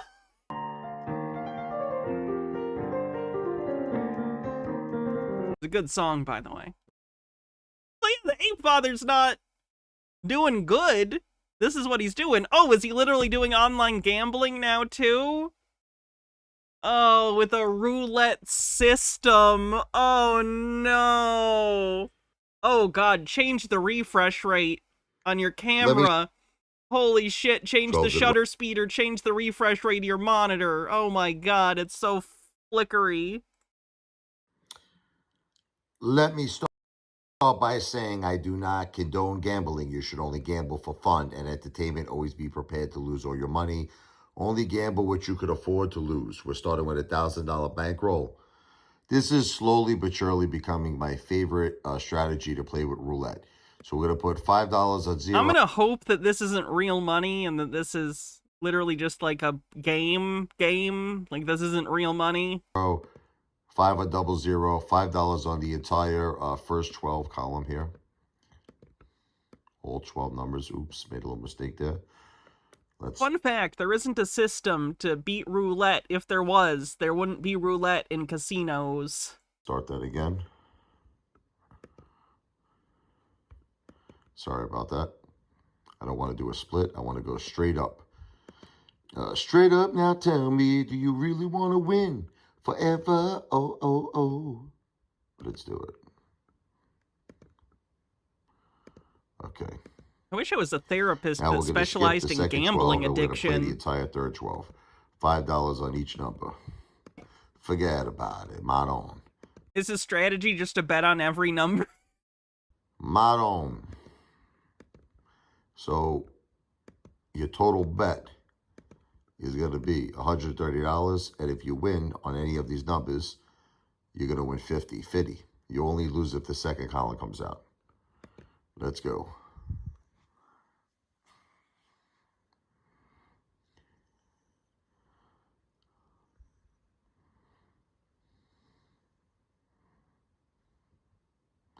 Okay, so we won. So we started with 1,000, now we got 1,050. Now, obviously, we know at some point a number in the second column will hit. But what's great about that is you could double up, baby. Oh, this is You bad. can triple, you can do whatever you want to do. Gambler's You just got to fallacy. hope for runs. That's what you're looking for. Runs of the first and the third column. We won again. That's the bottom line. So we made $100. I guess. To anyone out there, if you're suffering from gambling addiction or concerned you might be suffering from gambling addiction, there are resources out there for you. Go ahead and Google resources for gambling addiction. There's hotlines. You don't have to go through it alone. You don't have to just sit there and deal with it. You can get help. I would recommend it. Dramatic Cuttlefish with 28 months at tier 2 says, gambling is a tax on people who haven't studied probability. Also, the dinosaur costume is cute. Thank you. It's not necessarily not understanding probability, though. Sometimes people can become addicted to gambling. Like, it's an addictive behavior. It's a Skinner box. Like, you press a button and then you get the reward at, like, a random interval. It's designed to be addictive. So, like, yes, I understand what you're saying, but it's not a logical thing, you know? It's a monkey brain thing.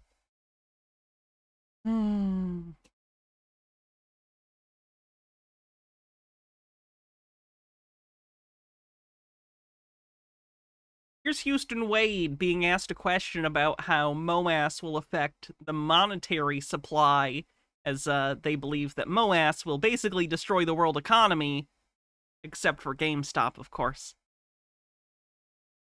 Can you talk about a little bit about money supply, MO, M1, M2, M3, and how MOASS market collapse will affect the different categories? Thanks. I mean, loosely, okay, dang it. How does it do with like liquidity and access and who has it? So MO, I believe, is money supply, MO. Okay. Yeah, so yeah, MO is what's in circulation. So basically like the cash in your pocket, the cash at the till at the grocery store. Rubbing my axe said, I've seen some apes say that the government will print trillions of dollars to pay apes during MOASS, and we all know that that works out great and doesn't affect the rest of the economy in any way. The money, it's free flowing and moving around. Yeah, MOASS stands for Mother of All Short Squeezes. It's their version of the Rapture, basically. It's the day when short sellers finally lose and their stonks go to the moon. M1 is liquid deposits, such as checking accounts and bank balances. So that's known as narrow money. So it can be in circulation, but at the moment it's sitting somewhere. And M2, I believe, is investments. M2, Macroeconomics provides the total volume of money held by the public at a particular point in time. So that's everything. And M3, I believe, is Federal Reserve. What includes M2 plus a large time deposit, institutional money, market funds, other less liquid assets. I feel like at the point where you're looking these things up, you shouldn't be answering this question, because I feel like you don't have enough knowledge on the topic in order to make a substantive statement based on your knowledge, because you don't seem to have it. And to be clear, I don't have that knowledge either, but I'm not the one out here trying to be like, ah, yes, let me look it up and I'll tell you what I think the macroeconomic results of this will be. Okay, so that's... Houston Wade would never admit he doesn't know something. Yeah, didn't he lose a defamation suit and he owes someone like over $500,000 or something? Which is a real shame. That's pretty much... M3 is the grand scheme and what all the banks and everyone can come up with. But how it will affect... M0, like the cash you have in your wallet that's in the till at the store you just went to, that's not necessarily going to be affected immediately. It is the big M2, M3 stuff, which is your investments and what the banks have in the big institutions. Those are the ones where things will get squirrely because a lot of that is lent out. It has been borrowed, right? So you're a big bank, you have money. You lend it out to someone. You lend it out to a business. You lend it out to someone to buy a home. You lend it to someone to buy a car. You have it in credit cards. Or you perhaps have 5,000 hedge funds that are all underwater on margin on you. And they pledge their collateral to you for that cash. And if MOASS happens, their collateral gets dumped. Basically becomes worthless. And they have to sell it into the market, which causes... a lot of the M2s around the world, a lot of the investments people have to also drop because they're dumping assets into the market, causing, more supply than there's demand. And the banks don't get as much cash back as they need, which means that the depositors who have money in the M1s in their savings accounts aren't backed anymore, which means you now have to go to the FDIC and have them pay back everyone's accounts and start closing down banks and taking them over and auctioning them off. And yeah, Grimsbane says they do realize the stock market would stop as stock if it was going this crazy, right? I've seen multiple times them complain about routine stoppages on the stock. Because for those that don't know, there are fail-safes in the market where if a stock rises or drops by an excessive amount in a certain period of time, the stock will be temporarily halted. I forget the exact pattern. It might be like something like 15 minutes, 30 minutes, 15 minutes, something like that. Might even be down to 5. I don't know the specific amount. The point is, there is a specific set time that a stock will be halted given certain conditions, yet I have still seen apes complain about it when it happens, even though it is the same policy for every stock. They're not getting fucked over. MOASS will definitely cause everything to go hibbledy-bibbledy, that's for sure. Stephanie L, super chat. This may be a stupid question, but I'm curious, when there is a storm surge, is there marine life like sharks in it? Yes. Anything in the ocean is now on the land. What you'll find a lot in storm surges, you'll see like dolphins and sharks playing around and swimming around, all sorts of fish. And then when the water pulls back, it smells terrible because a lot of fish get trapped in garages and alleyways and streets, and they just bake in the sun and bloat, and it is so smelly. So what a lovely image. Thanks, Houston. Appreciate you.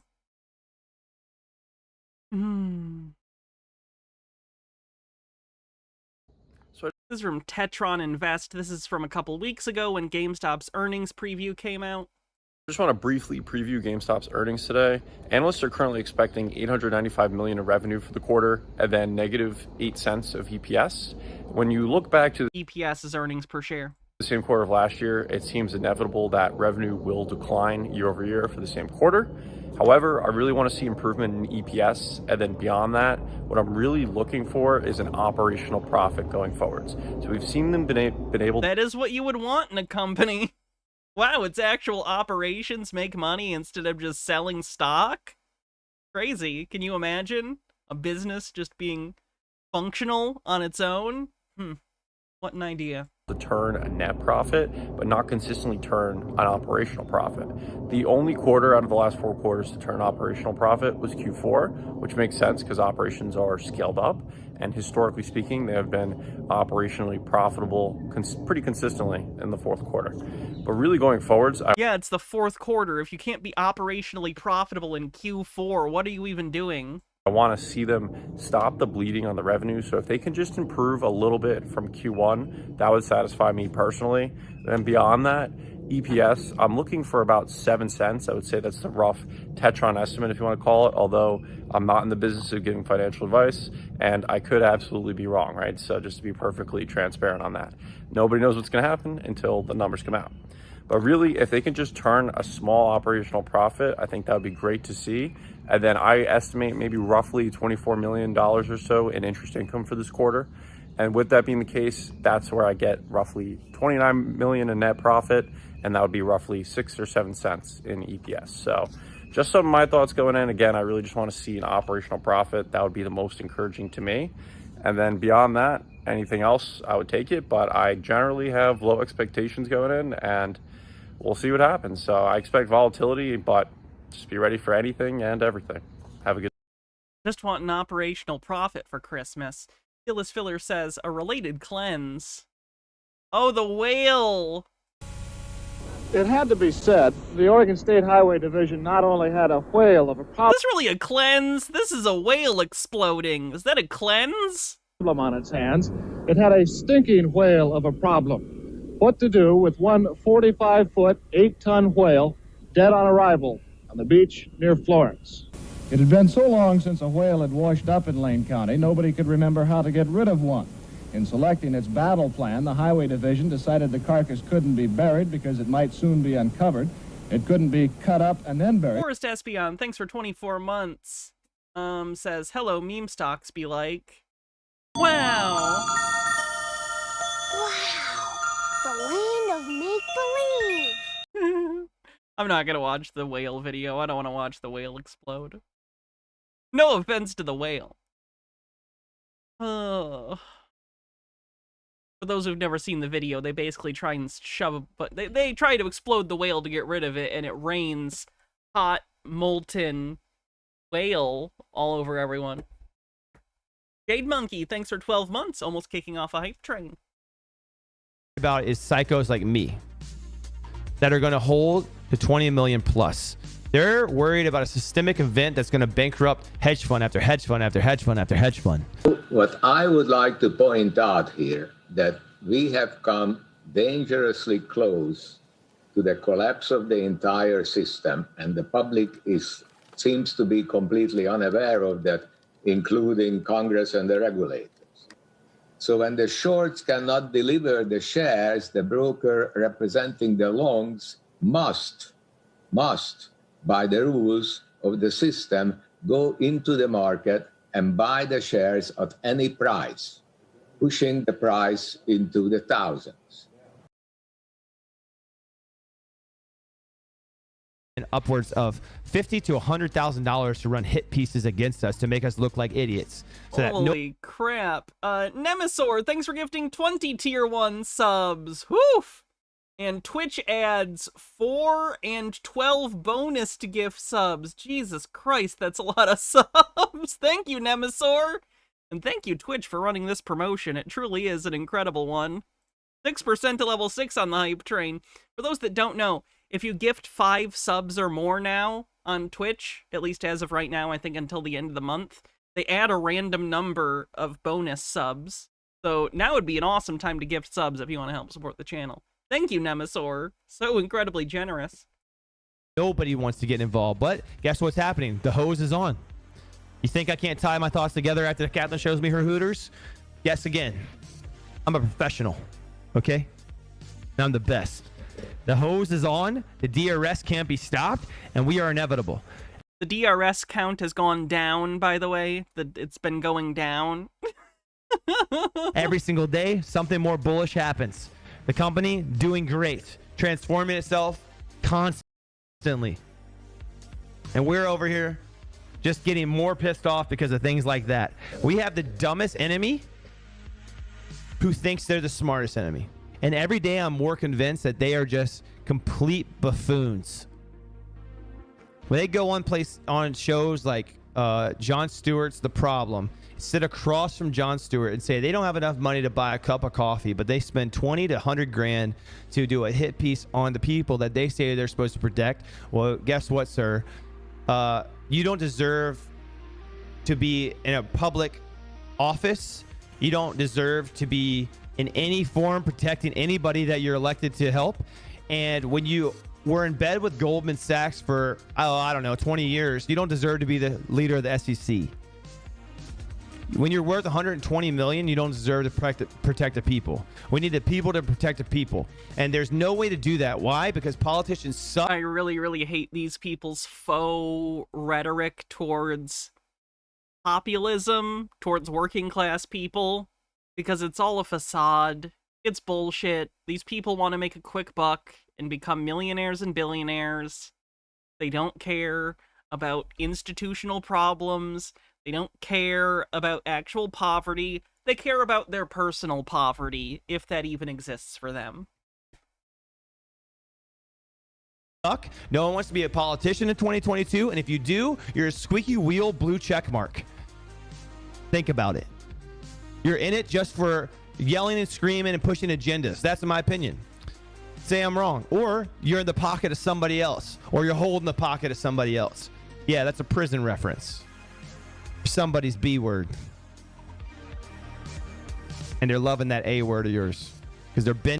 You say that's a prison reference? You over while you bend over the American people. Doing jail sexual assault jokes? That's classy. And meanwhile, we're over here saying we're going to take matters into our own hands and we're going to water our own lawn. Because as much as our neighbor wants to crap all over us and fling crap on us all day long, well, we're going to have the best. We're going to fill up our. My analogies ran out, but we're going to do the DRS ourselves. We're going to take matters into our own hands, is what I'm saying. And every day that goes by, we don't just have one thing. We don't have two things. We have like 100 things that are bullish for us. And every time there's a glitch, every time there's something, some kind of data that's leaked, something about GameStop, Ryan Cohen tweets, something to do with the company, mainstream media fumbles the ball trying to make us run and duck for cover, like this article, the SEC, or mainstream media gets another hedge fund on board on their shows on CNBC just to talk bad about GameStop out of nowhere, and they've all but tied up Kramer's freaking hands to do anything to talk about GameStop. Every time you say GameStop, he about has an aneurysm. People already, forget GameStop. And GameStop's Bear Stearns. That's a really bad Jim Cramer impression. What are you talking about? Hedge funds. I can't even understand. I don't like Jim Cramer either, but like that's a bad impression. That guy make eye contact with any person, you know he's on drugs. He can't do it. He can't make eye contact with anybody. He is the most troll-looking human being I've ever seen in my life. Bittergrin, thanks for 100 bits, and thanks for the hype train, everyone. It's remarkable that older generations believed anything on television ever. And their way of manipulating the public is dying, and they are kicking and screaming before our eyes because they don't know how to keep up with a generation where we win wars with memes. We win. Oh, we're going here. That's embarrassing. We win wars with memes. Worms with doodles on notepads in the snipping tool with psychopaths wearing war paint in space. Woo! Because the future has infinite risk for them. And our future is just looking so bright, we got to wear shades everywhere we go. Theirs is looking like their way of doing things is crumbling before their eyes. And they're just doubling down on the way they've done it. Mainstream media. Hit pieces. The SEC promising the world and under-delivering as usual, just like Gary Gensler does in bed. I promise it'll be better next time. I'll last longer. You never do. You never protect retail like you say you will. You've been on the job for 48,000 weeks and you haven't done a daggone thing. You're worth $120 million. You used to work at Goldman Sachs. I don't like you. I don't trust you. And by the way, people in my YouTube comments saying it's about his race. I saw a couple people saying it's about his race. I don't tolerate that bullcrap either. I just think he's a crappy human. On a human level, the people that are doing these things and manipulating politicians, and it all works together. Once you get in the club, you got to please this guy because he's the donor. You got to do that because they work for that. And it's the reason I hate corporate America. When I worked in corporate America, I hated... That's why he put his entire personality into GameStop stock. The people that I work next to who would suck up and butt sniff. Hydrate. And they go suck the buttholes and the anuses of the people around them. Be like, oh, I just play basketball with Tom. I don't give two craps who Tom is in the company. He's a senior level executive. I don't care. That's how I've always been. Have you considered that they just like spending time with Tom? And that amplified is what American politicians and Wall Street is. It is a big networking event of the most wealthy individual, worst group of people mixed in with a little bit of sprinkle on top of good people who also are in the manipulation cupcake. And if you eat, I want to be a part of the manipulation cupcake. All right, let's see what's next.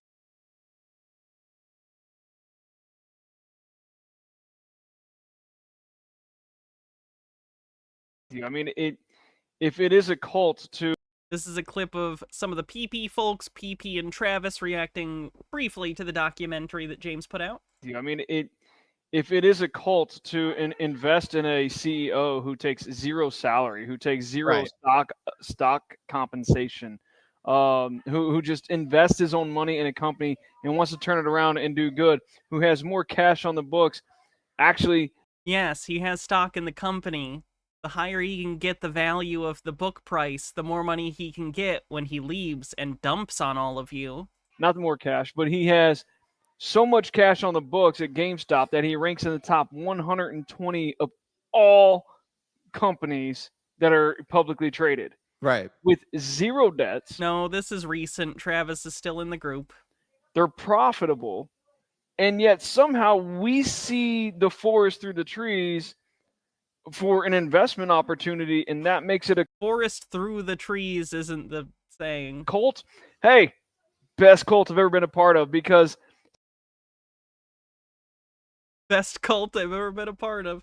I missed the first part. They go on like that for 4 minutes trying to spin the bad news of the Janny doc. Damn. Let me see if I can find... From Wednesday, you said? See if I can find the actual full video.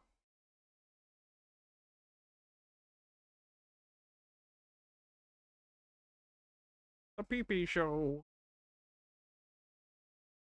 What? Why is the Pulty video unavailable? Oh, because of the music. Like, yeah, I wondered when that would happen. Let's see, from Wednesday, that would be 1, 2, 3 days ago, I think. That'd be...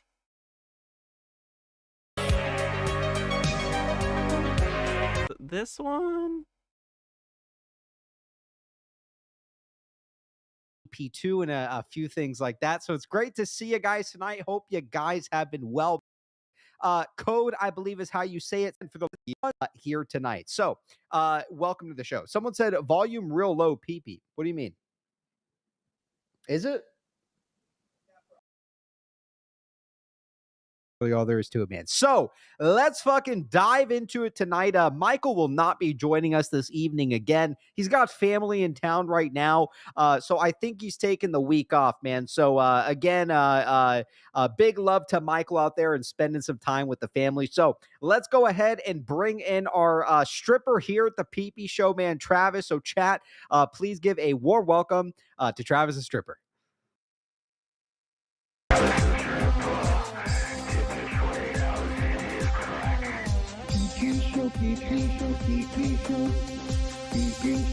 Sorry, real quick before we do this, I have to pee really bad. I'll be back in like a minute. I'll be right back.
Thank you for the patience, everyone.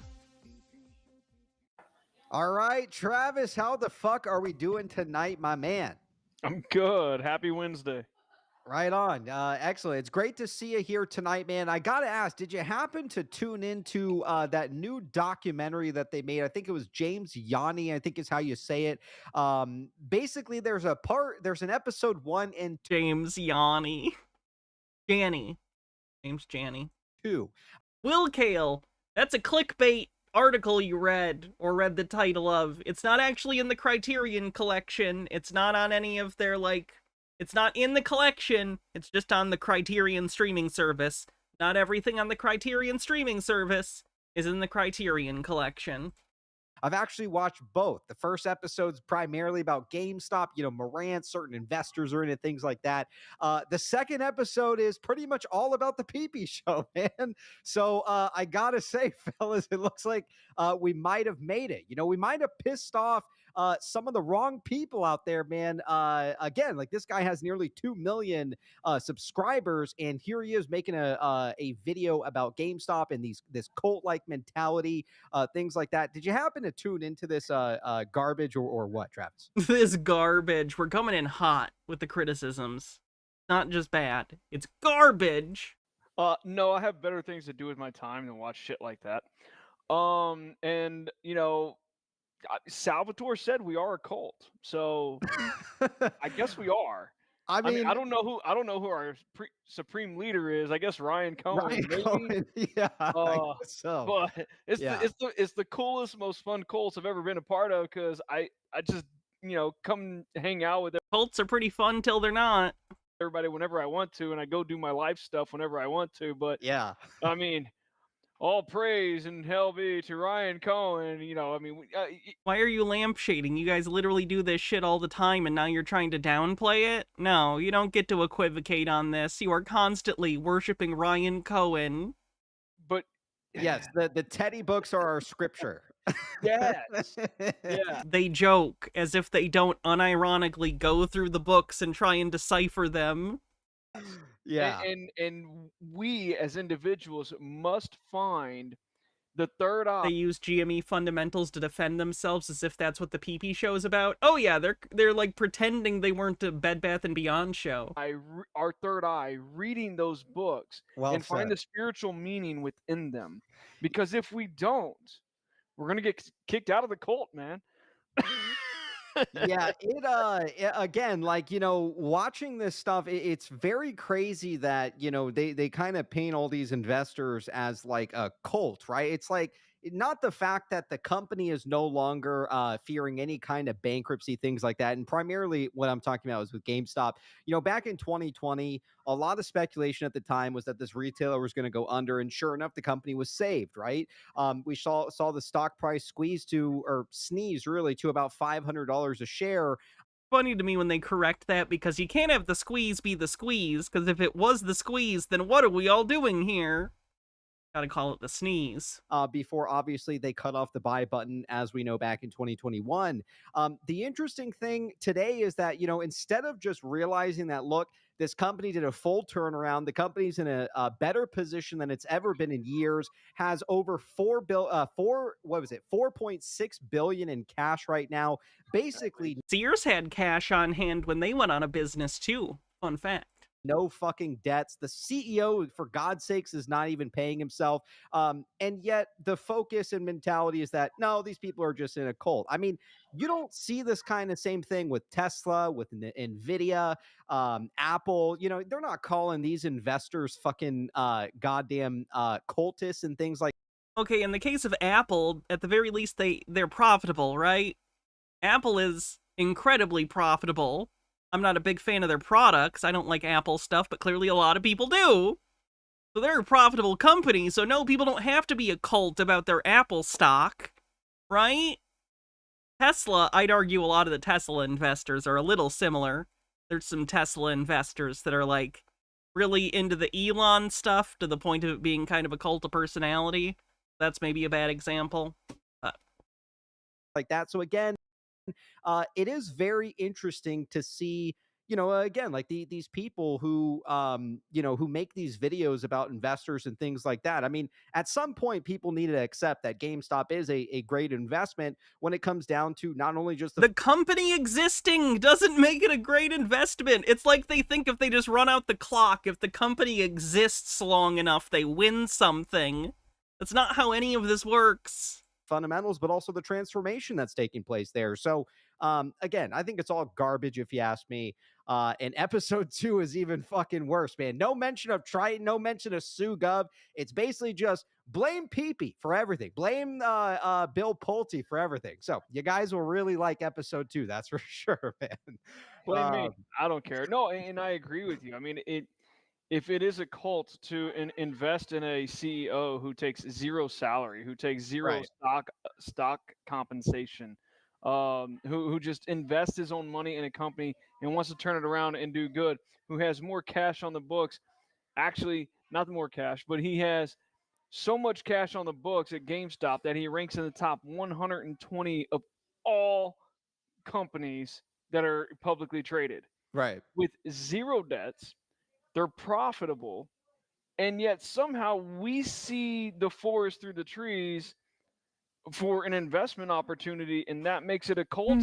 Hey, best cult I've ever been a part of, because a great man once said, when everybody thinks it's going to go bankrupt, when everybody thinks it's going to go bankrupt, that's when you buy. That's when you buy. And then when it starts to go up a little bit, great, just keep buying. And eventually you might see a squeeze, but we didn't. We saw a Volgavana squeeze, but not a short squeeze. We know shorts didn't close. We can mathematically prove it. We can see it in the swaps.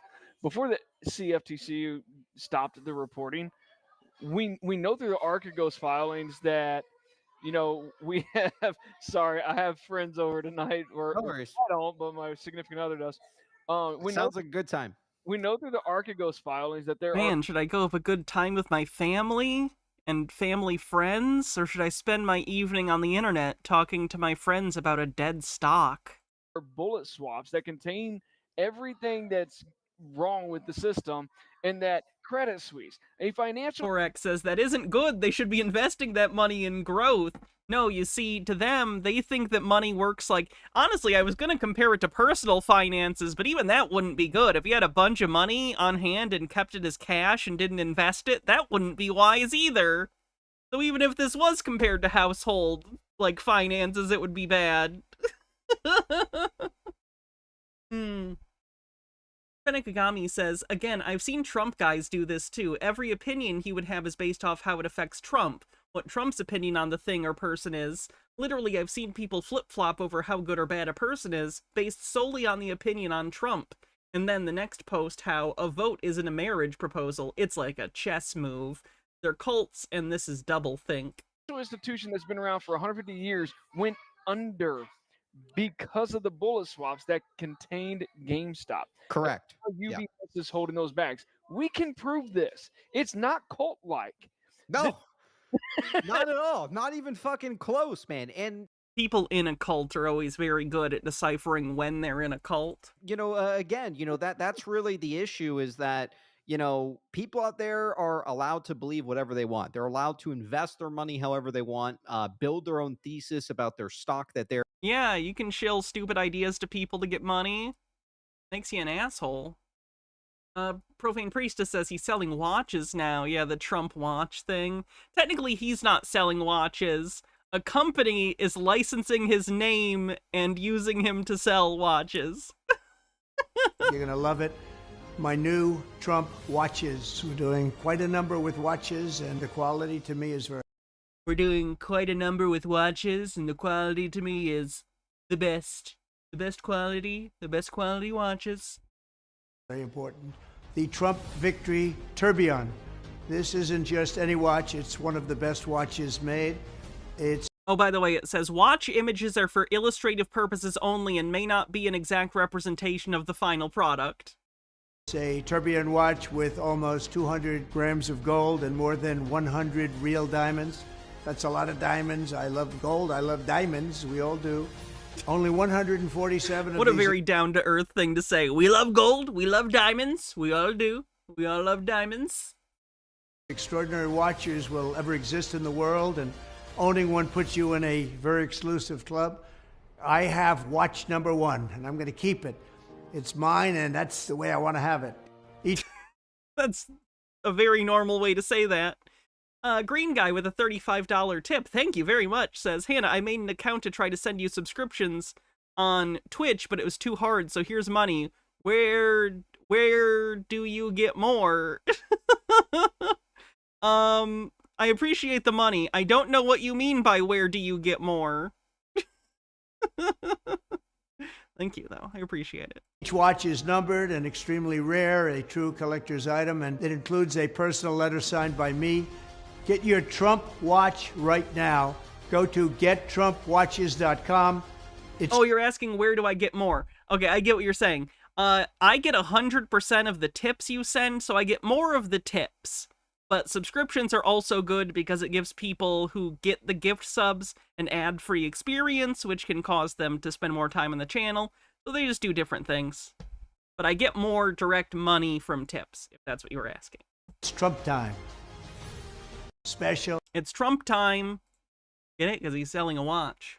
Purchasing. And again, like, I think it's good that everyone kind of has a place to come and share those ideas, right? Primarily here at the PP Show, we allow everybody kind of on the show here. Again, whether you're a bear, you're a bull, you're allowed your opinion here, man. You know, it's really a lot of these shills who can't really come on and debate in good faith. They got to call you like a grifter and talk shit and all this, and sink to these low levels. And again, we're not going to give people like that, obviously, a platform here. Toxicity has Give no him place 30 here at the PP seconds. Show. Yeah, we'll Let's give have him a some fun. fucking dildo slap, that's for sure. So right. again, we do have a lot of stuff to dive into. We'll pull up some data here in just a moment. I do want to take a look at some of the charts, see what was going on in the market Pretty sure I'm still banned from the show, yeah. today. We do have Anastasia here with us as well. Anastasia, can we get a mic test? All right, that's enough of the PP stuff. With a grain of salt, because I'm just a random dude that makes. Please, you better bow. Woo. Damn, you won't get a crumb to say, but not the corporation, motherfucker. Because we're going back to our low carb, no carb diet again. We're going to see how it goes. I hope everyone is being healthy, taking the vitamins, taking care of themselves, and taking care of the people they love, their pets, but most importantly, of yourself. I think I already said that, but whatever. We're circling around in loops. Just like a lot of my live streams, I just circle around. Nakagami says, but Hannah, he's a very down-to-earth guy. He's the only one in Washington who fights for the little guy. He's just like me. I too think I need a photo ID to buy groceries. These are very real opinions, grounded in reality, and not cope or cult thoughts. Clockwise, because clockwork, because GameStop is the best stock in the world. Not financial advice, of course. Don't take anything I Seems like a pretty definitive statement you made, but alright, whatever. say. I'm not the SEC. It's not my job. As financial advice, take it with a grain of salt, because I'm just a random dude that makes videos about his favorite stock in the world, GameStop. Ticker symbol GME. If you don't know, now you know. Anyways, I hope you all having a great day. I know I said that before, but I'm gonna say it again. Sharon here, caught the live for the next few minutes. Shout out to Sharon hanging out in here. Dope Cho always in the chat, up to the right. That's exactly where we're going. So that may not look like the case right now for any newcomers that are watching this video, but it's all right, because this is a great buying opportunity. And if you're wondering, yes, I did buy a share today of GameStop, so that's just me being me, and I'm going to continue doing so every day, every business day, of course, whenever the stock market is open, unless if holidays get in the way, for as long as I can, whether it's a couple months or years. Basically, when the valuation is showing what I feel like it should be on the stock charts. And I don't think GameStop is worth $22.21, considering that they just completed their at-the-market offering. I don't think it's worth that either. Equity offering, and they basically sold 20 million shares and made a $400 million sale. And when you add that to the cash and cash equivalents that we have on hand, we now have a 4.6 million. If my math isn't wrong, some people online are saying 4.7, 4.8, but since we were at 4.2 and we added 4 more, or 400 million more, of course that puts us at 4.6. Math might be wrong, whatever, might not be good at it. I'm just an amateur. I only look at GameStop, whether it's the fundamentals, whether it's the technicals, and whether it's going to the moon, and I think it is going to the moon eventually. Of course, MOASS is always going to be tomorrow, and you know, just hang in there, like the title of the video says. But let's look at the technicals really quick. So, as you can tell, this is the wedge that I had on my live yesterday. This is the 4-hour chart, by the way. And what we were at this point over here for the day, we touched the the top line when it comes to my wedge. And it looks like we kind of broke out of it. We didn't have a full breakout out of it because the moment we did, we had a lot of pressure towards the downside. So we're sitting above it right now for all I know. If we ride it out and then continue to go up on this trend line over here and continue to go burn our way up to the top, because, you know, that can definitely happen, especially a slow burn MOASS is what they want to call it. I'm here for it. Slow burn MOASS? But I'm also here for it. Just we're getting different kinds of MOASS now, different flavors, sectarian conflict in the MOASS sphere. Because the fundamentals are right and nothing is playing out, and they're eligible, or there could MOASS is always tomorrow. Tomorrow, tomorrow, there's always tomorrow. It's only a day away. I'm no FDR, but they could potentially go to the S&P 500, hand out dividends to us, and short sellers and all the people that are destroying this company, as far as like market making goes, will get destroyed.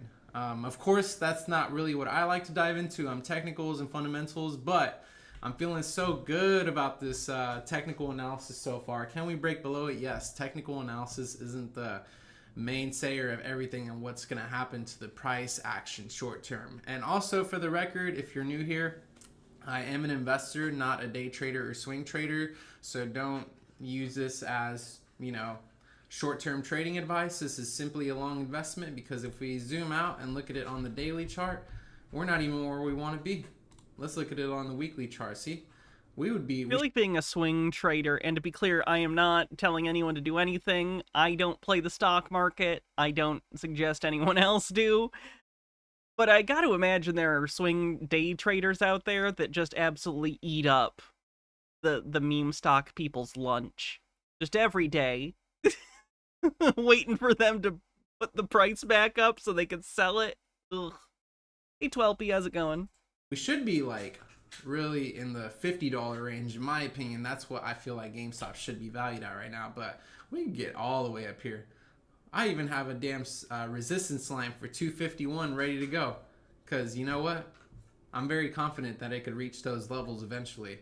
And for everyone saying that we're diluting the crap out of this company, just so y'all know, we had one at the market offering over here back in May, and then another one in June. And, you know, comparing it to where the price action was for the past couple months for this whole year, we were below like 15 basically, like most of the time.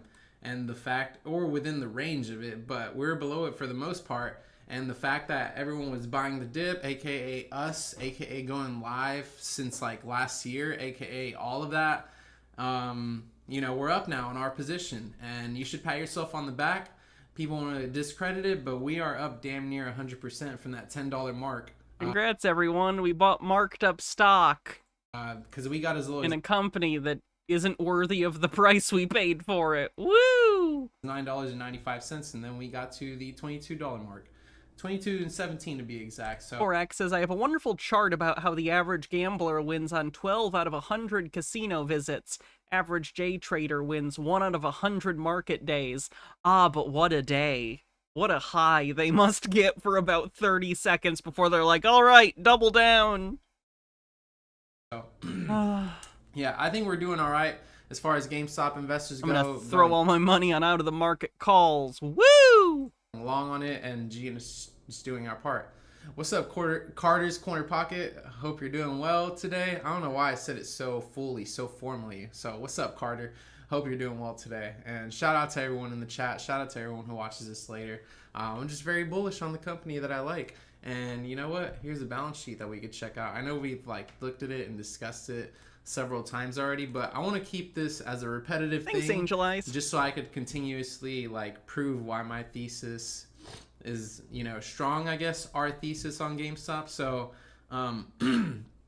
we ended quarter two off, or what we reported for quarter two for 2024, we had basically $4.2 billion in cash and cash equivalents versus last year's quarter two, it was 894 million. So the fact that we've like quadrupled and some for the cash equivalent says all I want for Christmas is for Ryan Cohen to leave GameStop and finally have some of these people realize that he left them holding bags. a lot about how much cash we have on hand ready to go.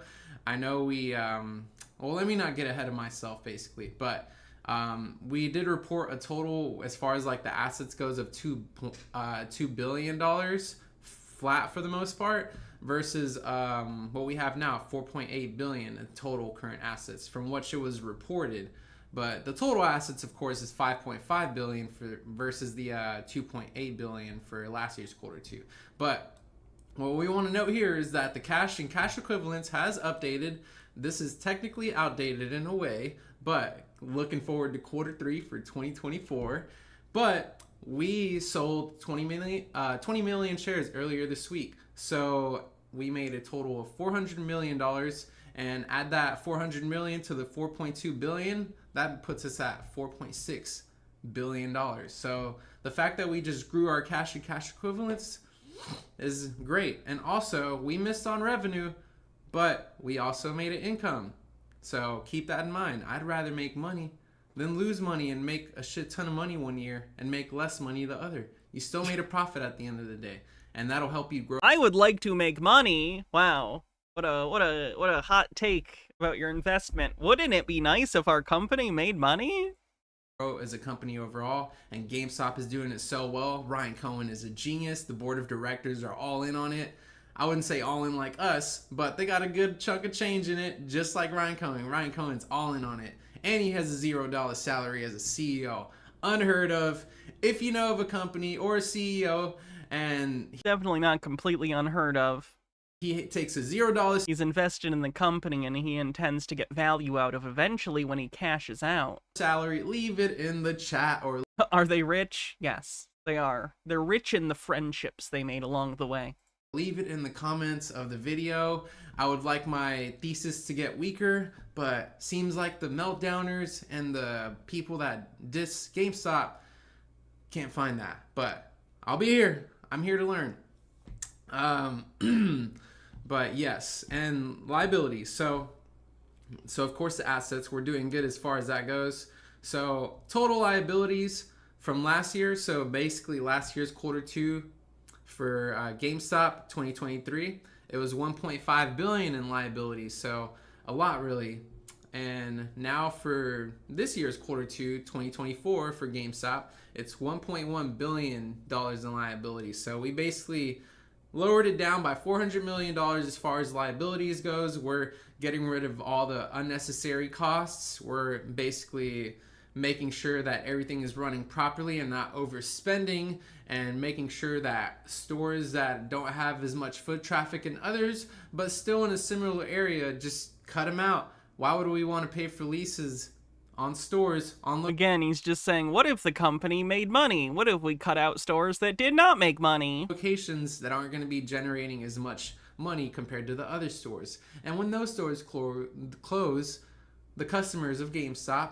As I pointed out before, earlier in the stream, but in case you missed it, their year-over-year revenue decrease is higher than the decrease in number of stores. So their revenue is shrinking faster than their stores are closing.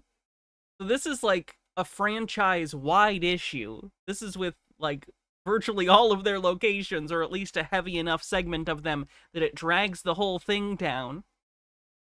Benekagami says, man, isn't it wild how the kind of people most assume would understand the market the most understand it the least? These guys drown themselves in the stock market but don't understand the first thing about the economy, and Republicans think Kamala wasn't middle class because her dad was a Stanford professor and her mom was a doctor of cancer research, and they divorced when she was a child. This country's doing great. Toreador says, blows whistle, improper use of the royal we, chuds, 15-yard penalty. I know that sports people do things to signal, but I don't know them, so I can't do a joke, because I don't know what they do. Even the ones that aren't even invested in the company will migrate to the closest one, which is the one that has the most foot traffic within the region or the area at least. So as far as liabilities go, And they'll just start ordering things on Amazon or digital like a normal person. versus assets, everything is looking good so far. Can't complain at all. And here we are. Net sales. So July 2020 or July 2023 for quarter two, of course, we made 1.1 billion in sales, which is awesome. That's really great. Versus this year's quarter two, we made 798 million. Of course, it's a drop from last year's quarter two, but check this out, people, as Tonko would say, Tonko native.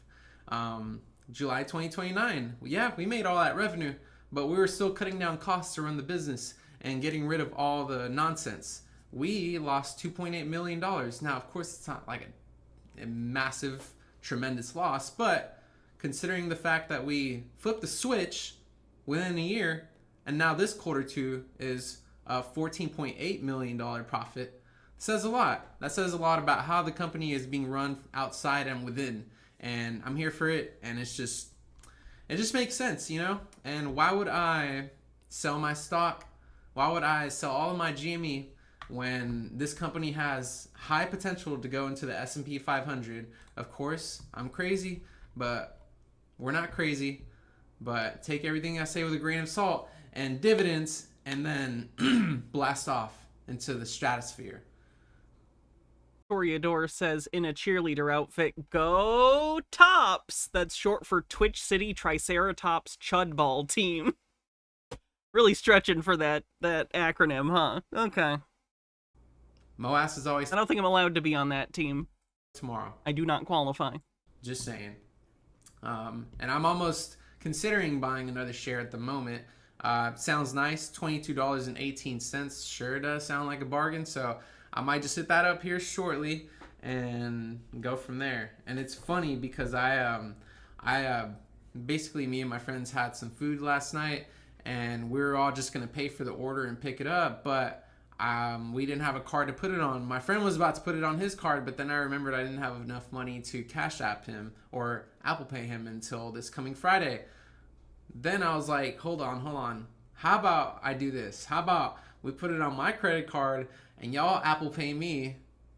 That way I could buy more shares of GameStop for the rest of the week.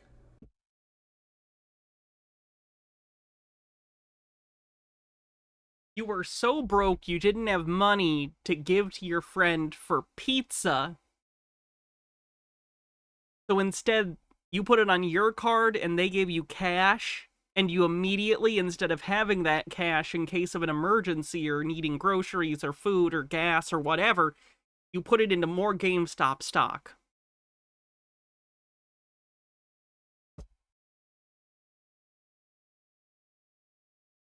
And now he effectively, what he did is he bought stock, like, basically what he has done is put stock on his credit card, because he didn't have money, but he bought something else with the credit card and took the money he was given that should have gone towards the credit card payment and bought GME. He's basically at the point of buying stock on credit, which is not a good idea. Currency exchange. Where are the cats, Sharon? You know? That is a very good question. I think they're sleeping right now. I swear I saw Sam walk by in the kitchen earlier. But that's a really good question. I think they're relaxing, they're hibernating.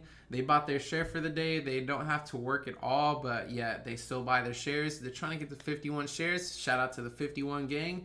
Us, the cats, the rest of the gang. You know what it is. So, yeah. Sharon, the cats are probably chilling. Oh, speaking of the cats, come here.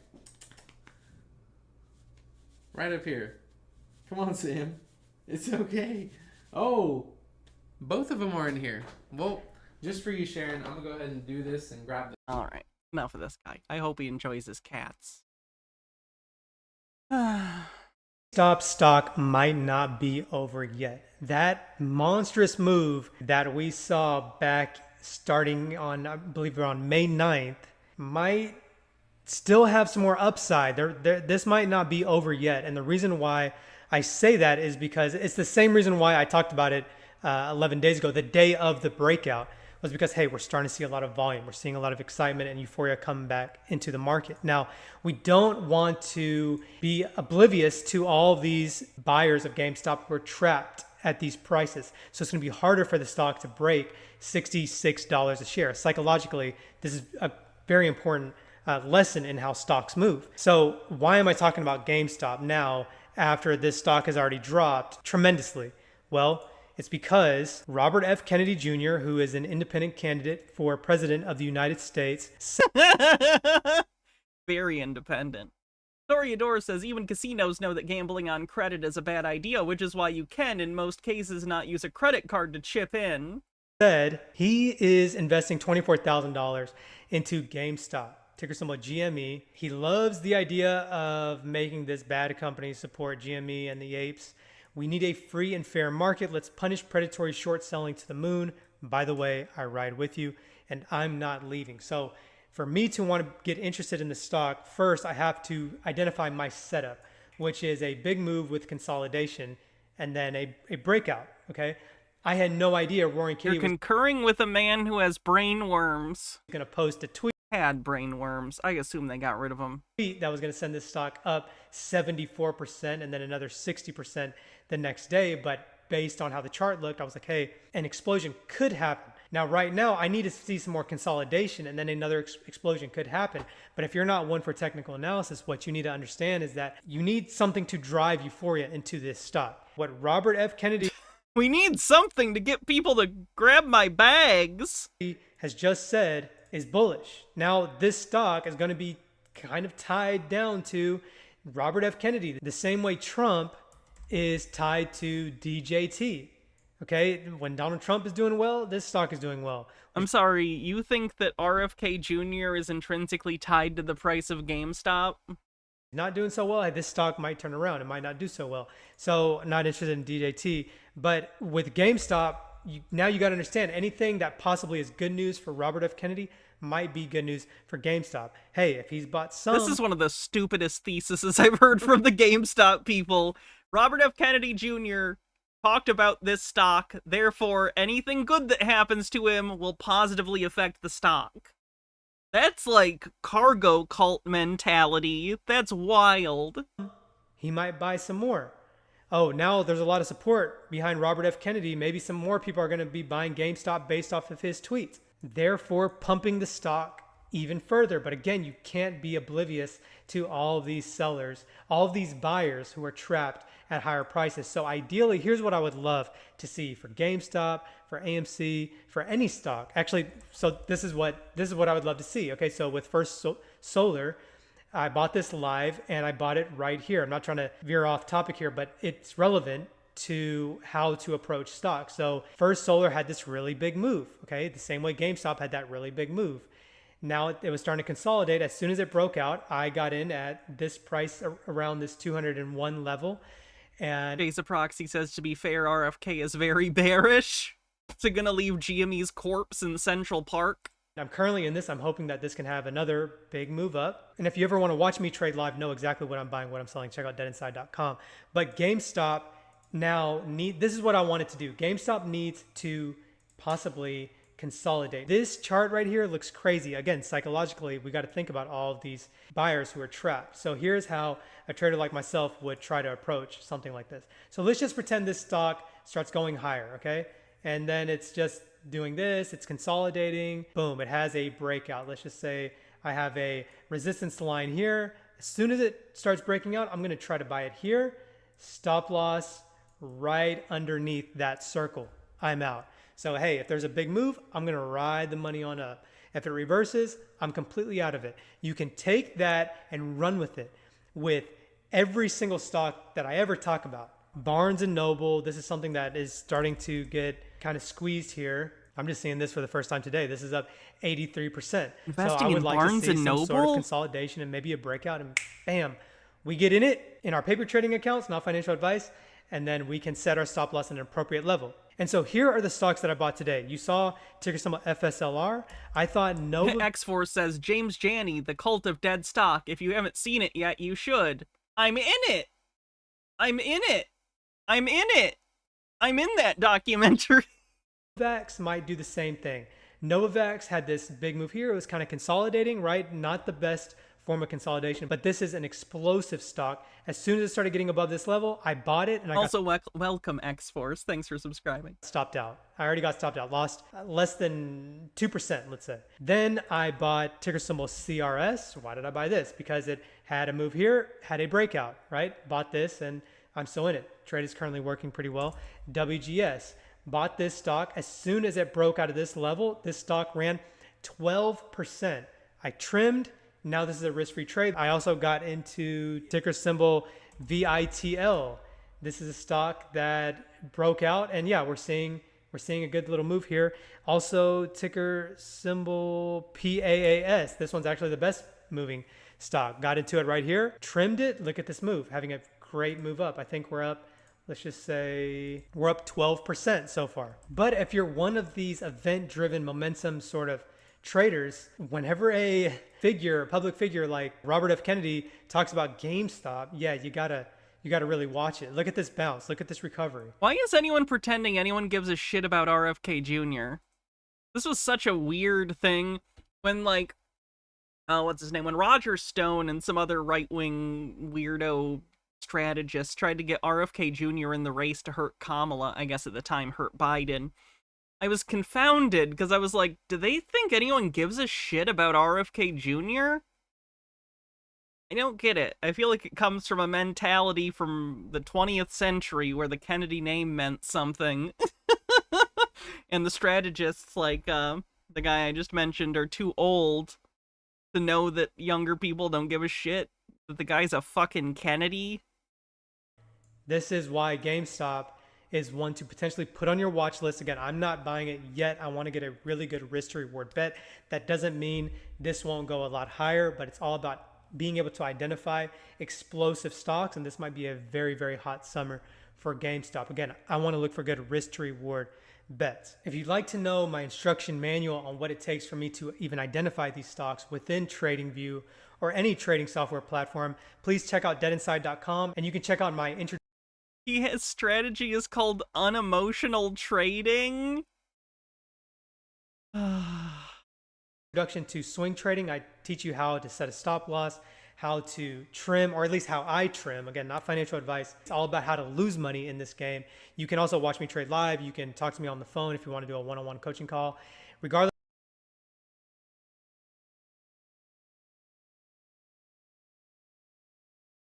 So GME is trading at $22.15, and now, as you know,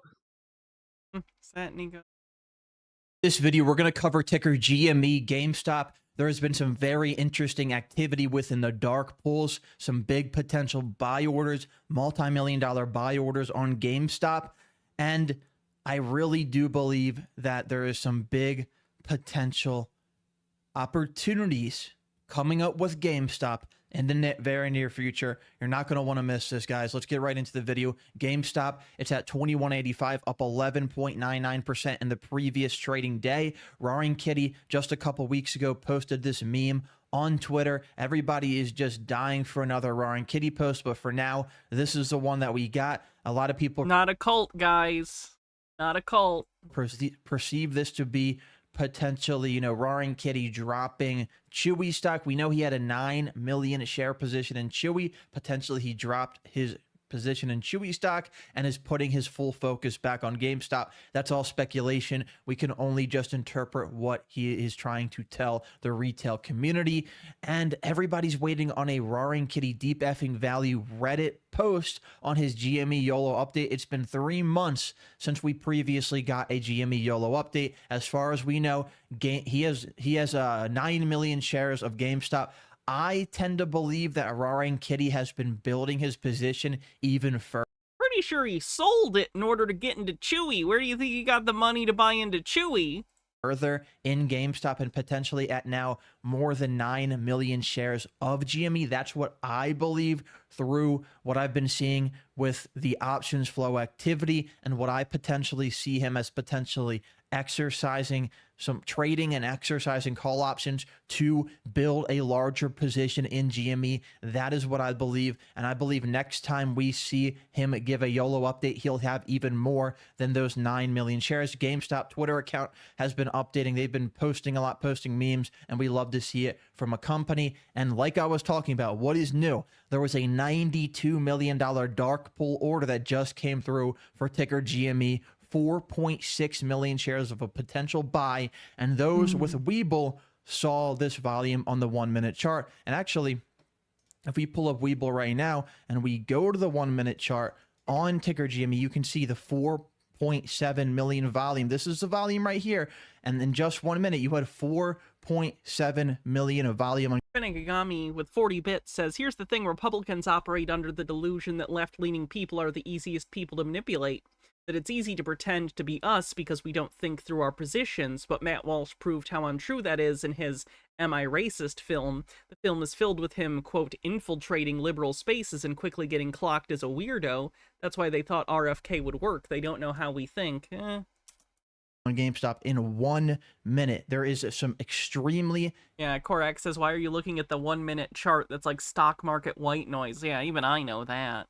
Interesting activity going on. But I don't know shit. With GameStop, I think there is some potential big catalyst. Because that was the 1 minute that looked really good to him and supports his thesis. Big news. There's something going on with GameStop right now, and it's looking very bullish for shareholders right now. And you can see $92 million on the dark pool flow. Just recent. Now let's talk about some potential upcoming catalysts and potentially what's coming up for GameStop. So we know that there was just second quarter results released where everybody was focusing on the cash, the 4.2 billion cash. And yes, the cash is huge, but there's something else that a lot of people are overlooking. And I'm about to talk about that in a second after I go over this cash. So the large cash hoard is earning interest. People don't really think about that, but all that cash is still earning interest and will help not very much to paper over continued GameStop retail losses. Even better news for shareholders may come when management, the CEO, Ryan Cohen, decides to put this extra liquidity to work. Now, for example, if returns on the cash transition from 5% yield to owning a new business unit delivering 10% in earnings and 15% in cash flow on the purchase price, today's very bearish Wall Street sentiment will be forced into reiterating shares at much higher. And so your entire strategy is just buy a completely different thing. Just go invest in the different thing. What I was talking about that fell on deaf ears, was overlooked, is an unexpectedly positive EPS number, and people were more so, the bears were more so focused on the big drop in retail gaming sales at GME stores and online websites, but that really... Yeah, that's their business model. Really doesn't matter anymore, guys. We all know that the GameStop that we all know and love is eventually going to transition. They may still have a lot of the profitable GameStop stores open. I hope they keep a good portion of them open. They are going to close down the ones that are losing a lot of money and not making a lot of money. If there are some profitable stores out there, I think they will keep a good portion of the stores open, but it's good to see an unexpectedly positive EPS number, and we're in the process of on a big transition on GameStop. And like I said, the GameStop that you know and love, really, it still exists, but it's not going to exist for much longer because the company is basically... It's so funny that even he's basically admitting, like, yeah, their business model sucks and you're not going to make money selling used video games in the future. But don't worry, they're definitely going to do something else good. Like, what are you invested in? Just a pile of cash with Ryan Cohen sitting on the top of it, doing nothing, farting into it? What's the point? Moving towards, you know, a break-even operating profit setup at its flagship retail operations because they are closing stores and doing layoffs.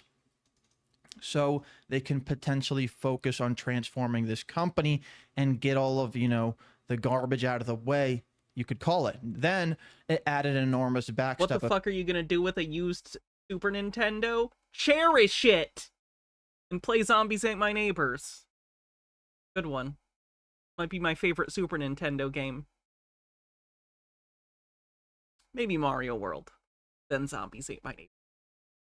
Of cash to move into other business fields if Ryan Cohen chooses to do so. Ryan Cohen has the ability to scoop up any bargains that appear in the retailer e-commerce gaming industries at his discretion, and potentially even move the company towards what Warren Buffett built at Berkshire Hathaway, and potentially turn this into a holding companies, acquiring businesses, investing in businesses, and making GameStop shareholders a lot of money in the long run. I think it's possible that... Why do they think that Ryan Cohen has any good ideas in terms of investment strategy? He just threw a bunch of money into Apple, and of course he made money. What do you think he's gonna do? What information do you think he has? He tried to get into Bed Bath & Beyond in its dying days. Ryan Cohen and Roaring Kitty here. Good night, Densetsu. Thanks for hanging out. See you soon. Want to make a bunch of apes a ton of money in the long run, as long as they do this right. Now, today's GameStop is not the same company as existed in the springtime, and it's going to look quite different again 12 to 18 months from... Springtime for GameStop and the baggies. Doot, doot, doot, doot. Now, as they start acquiring potentially, and as they start merging and potentially moving this and turning this company around. And something else to note is share sell volumes have tailed off significantly since July. A lot of GameStop shareholders are really at this point just holding and buying more and waiting for this transformation to take place. Also, maybe Ryan Cohen and Roaring Kitty have additional tricks up their sleeves to shake out the final holdouts of short interest. And in this case, guys, you really got to trust Ryan Cohen, just like Roaring Kitty said. Trust him, everyone. It's not a cult, but blindly trust him. His live stream. The number one thing he really said and pointed out in that most recent live stream back in June is he believes in Ryan Cohen. You have to do the same if you want to hold GameStop long term. And we cannot really find a level-headed reason to be bearish on GameStop right now with a market capitalization of just $8.5 billion. Again, X-Force says collecting is just organized hoarding. What? My collection is hoarding? Am I hoarding Cop Rock? Am I hoarding the complete Hammer House of Horror? Am I hoarding Ronald McDonald and Scared Silly? Maybe. It's $1.15 billion in total liabilities. This is important right here. GameStop could deliver $200 million to $250 million in free cash flow using its present configuration over the next 12 months, where they're closing down stores. And potentially that could happen later in 2025. $200 million to $250 million in free cash flow by doing what they're doing right now, closing down the unprofitable stores and flipping this company around, guys. I think it's possible. And this analyst is upgrading his GameStop view from a hold to a speculative buy for a 12-month outlook. Now, taking a look at the chart here, there is some really good support right now at that 200-day moving average, which is at 1881 currently, guys. So good support at 1881. I don't really see us going under 19, but if we do, 1881 is going to be your major support. You can potentially look to add under 20 if you can. Fucking hate the TA. Let's see, is there anything else we need to cover? Narrow range day as we go into the big jobs report tomorrow. S&P 500 currently at 53.52, but on live stream on YouTube during tomorrow's regular trading session around lunchtime, and that is going to be huge. And this is the thumbnail he's uploaded.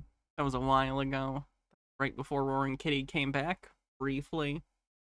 Can I show Baby Merchant from Cop Rock to give an example? Let me check. I don't know, let's give it a shot. This is a song from Cop Rock. This is when they were undercover trying to buy a baby from a baby merchant.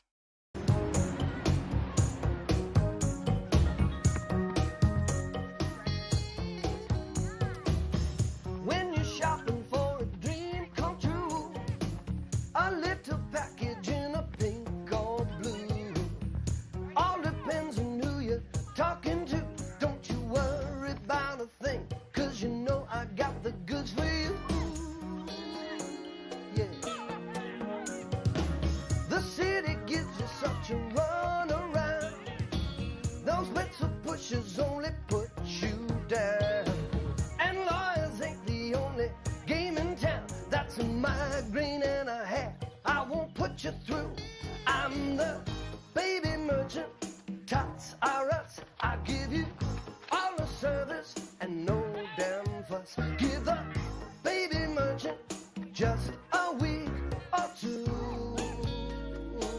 I'll have your baby for you. That goes on for another 2 minutes. Yeah, if you're doing a gritty cop show that includes child trafficking, don't make it a musical. Don't do a child trafficking musical. That's not good. Doriador says the 80s called. They said you can keep that sports jacket.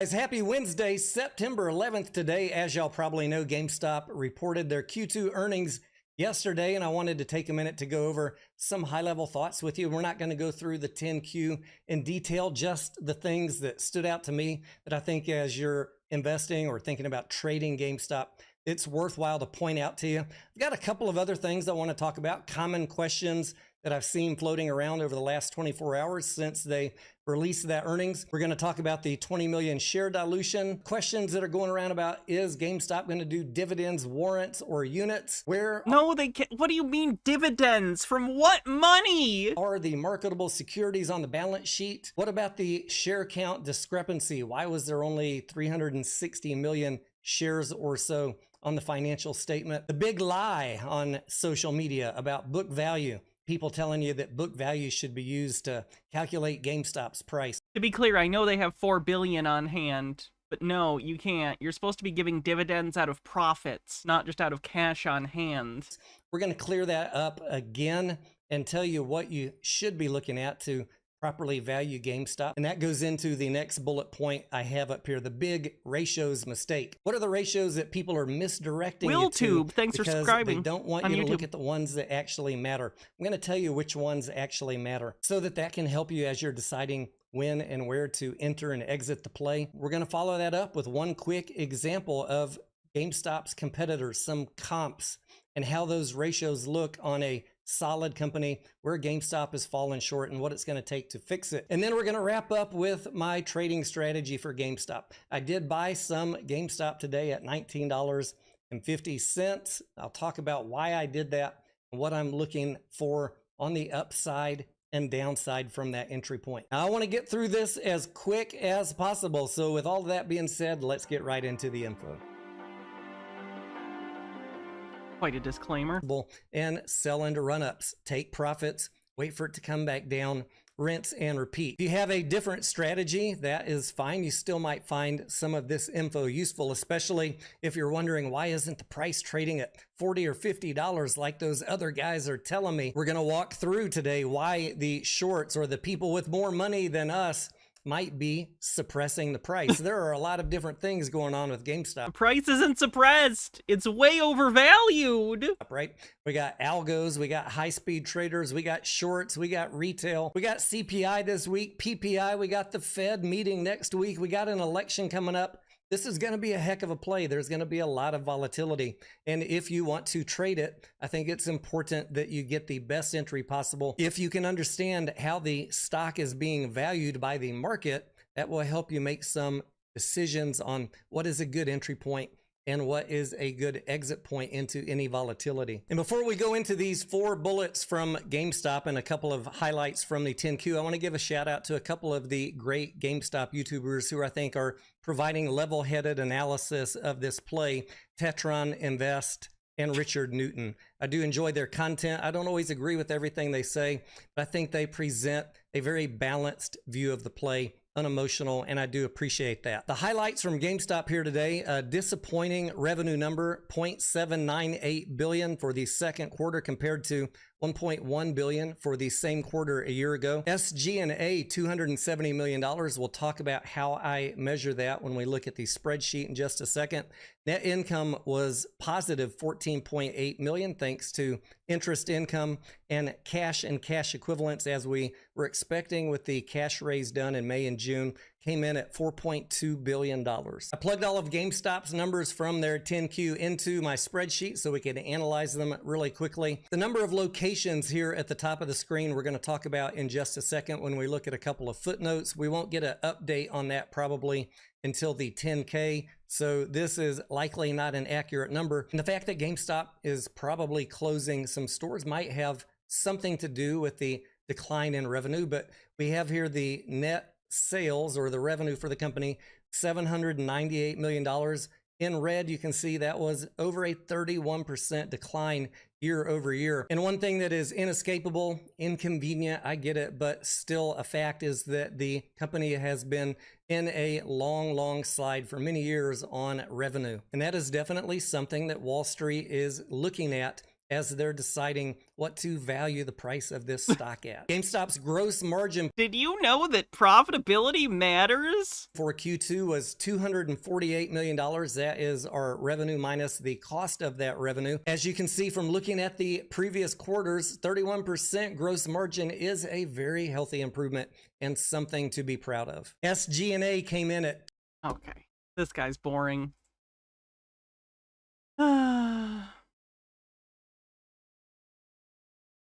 Already covered that. We covered this.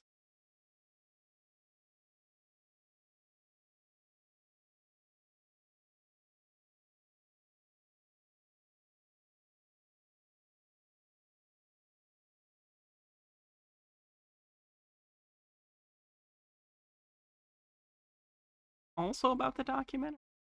Out there in Twitterland. So there's this documentary filmmaker, just so that we're clear.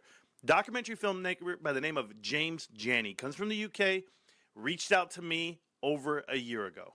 Now, when they reached out to me, they I am happy, MP. You're welcome. MP says, I have that Baby Merchant song stuck in my head now. I hope you're happy. I am. Welcome. like they knew nothing. I got into this business to get random annoying songs that no one remembers stuck in people's heads. About investing, the stock market, you name it. Very disingenuous. They weren't sincere about their approach and their direction with what they were going to do with their documentary. But they asked me to be a part of it, and yes, I did 9 hours of interviewing, 7 hours of which was recorded. And I've posted those interviews on this channel a year ago. I'm fully transparent. You can watch them, you can see them. It's on the playlist somewhere that you guys want to watch. But here's the part that really gets to me. He acted like he knew nothing about GameStop, which I'm officially guaranteed that he does know nothing. But he used me to get to the rest of everyone. I have the DMs to prove it. He had no one willing to do interviews. He had no one willing to do the show. And then when Morantz has an inflated sense of self-importance. Has anyone else noticed that? Everything's about him. It's not just that Meltdown covers him. It's that it's all about him. The documentary's the hit job, all on him. You know what I mean? It's interesting. I finally told him the temperature of the water. I said, nobody trusts you. Everybody thinks you're going to go ahead and do a hit piece on GameStop. He then tells me, well, I don't really need any more interviews. I've got enough. Well, it's because he had the other side of the coin. He had the Hannahs. He had all of the Meltdown, right? It's easy to question the Meltdown. If you see the trailer, you guys are going to see exactly what I'm talking about. But let's talk about, but for James Janney to come out and be the individual he is, completely, well, not transparent, doesn't tell you his angle, where he's coming from, just so that he could get the interview. Just like, you see, you know, you could have watched literally any of his other documentaries, right? He put out very critical of crypto documentaries before. I think it wasn't that difficult to figure out what his leanings were going in. That's how I gauged it when he asked me. I was like, oh, what's your videos? And I had already seen some of his videos, but I didn't realize it was him when he first reached out to me. And I was like, oh, it's this guy. And I got a gauge based on his previous work what his thoughts would probably be on this whole thing. Not that difficult, Morantz. You're older than me. You should know how to do a cursory level of investigation on the people who ask things of you. see, here's the problem, that the disconnect I have with you, James. This whole show's about you, James. I promise you, man.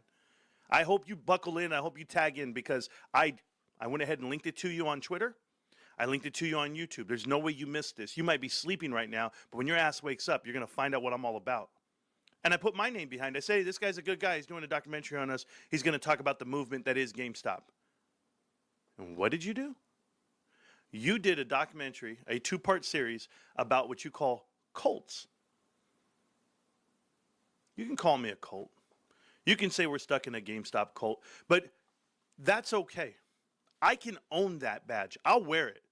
Korak says, like Platinum said, he came to her directly, no Morantz involved. Oh yeah, what he's saying is a complete lie. I directed James to a couple people. Like, the idea that it was all through Marantz is delusional, untrue, like, nonsense. Gladly, proudly. Do you want to know how ignorant it is? Not once on this show, and I'm going to tell you something about me. I've done over 2,000 videos. On YouTube alone, I've done over 2,000 live streams. I've done over 3,000 videos on YouTube, over another 1,000 on TikTok. And I ask you, where in that whole catalog am I like the other ones? Am I sitting here talking about infinite risk? I'm sitting here talking about a short squeeze where we're going to fight back and kill the hedgies. Where is it? Or have we not talked about fundamentals? Have we not talked about traditional investing, decade investing? Understanding balance sheets, income statements, cash flow charts. I mean, you tell me what we do here. And then I'm going to tell you the real story, James, the one that you neglect to talk about every. For me personally, I was looking at cost to borrow. That increased dramatically throughout the day. But this is what we really want to pay attention to. We want to pay attention to the options chain. This is why we're calling this a gamma ramp, all the way up into a gamma squeeze. And then you will see a short squeeze. You will see margin calls. You'll see FOMO like you have all day. And all of that combined, all of it put together, that's what they call MOASS, right? The mother of all short squeezes. And this has the recipe to do that. So the power of juxtaposition. Let's look at these numbers, how they dwarf anything that's ever happened at GameStop in the past. And I don't see them taking away the buy button just yet, but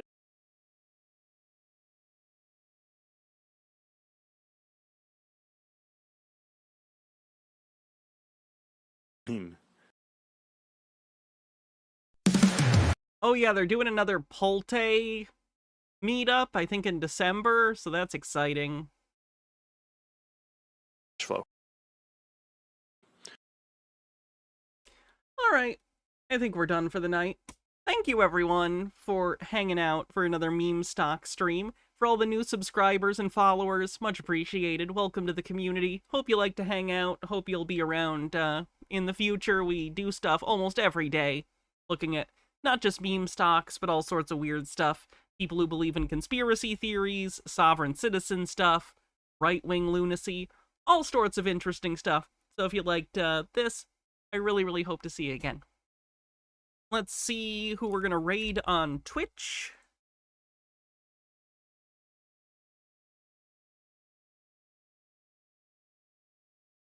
Woo!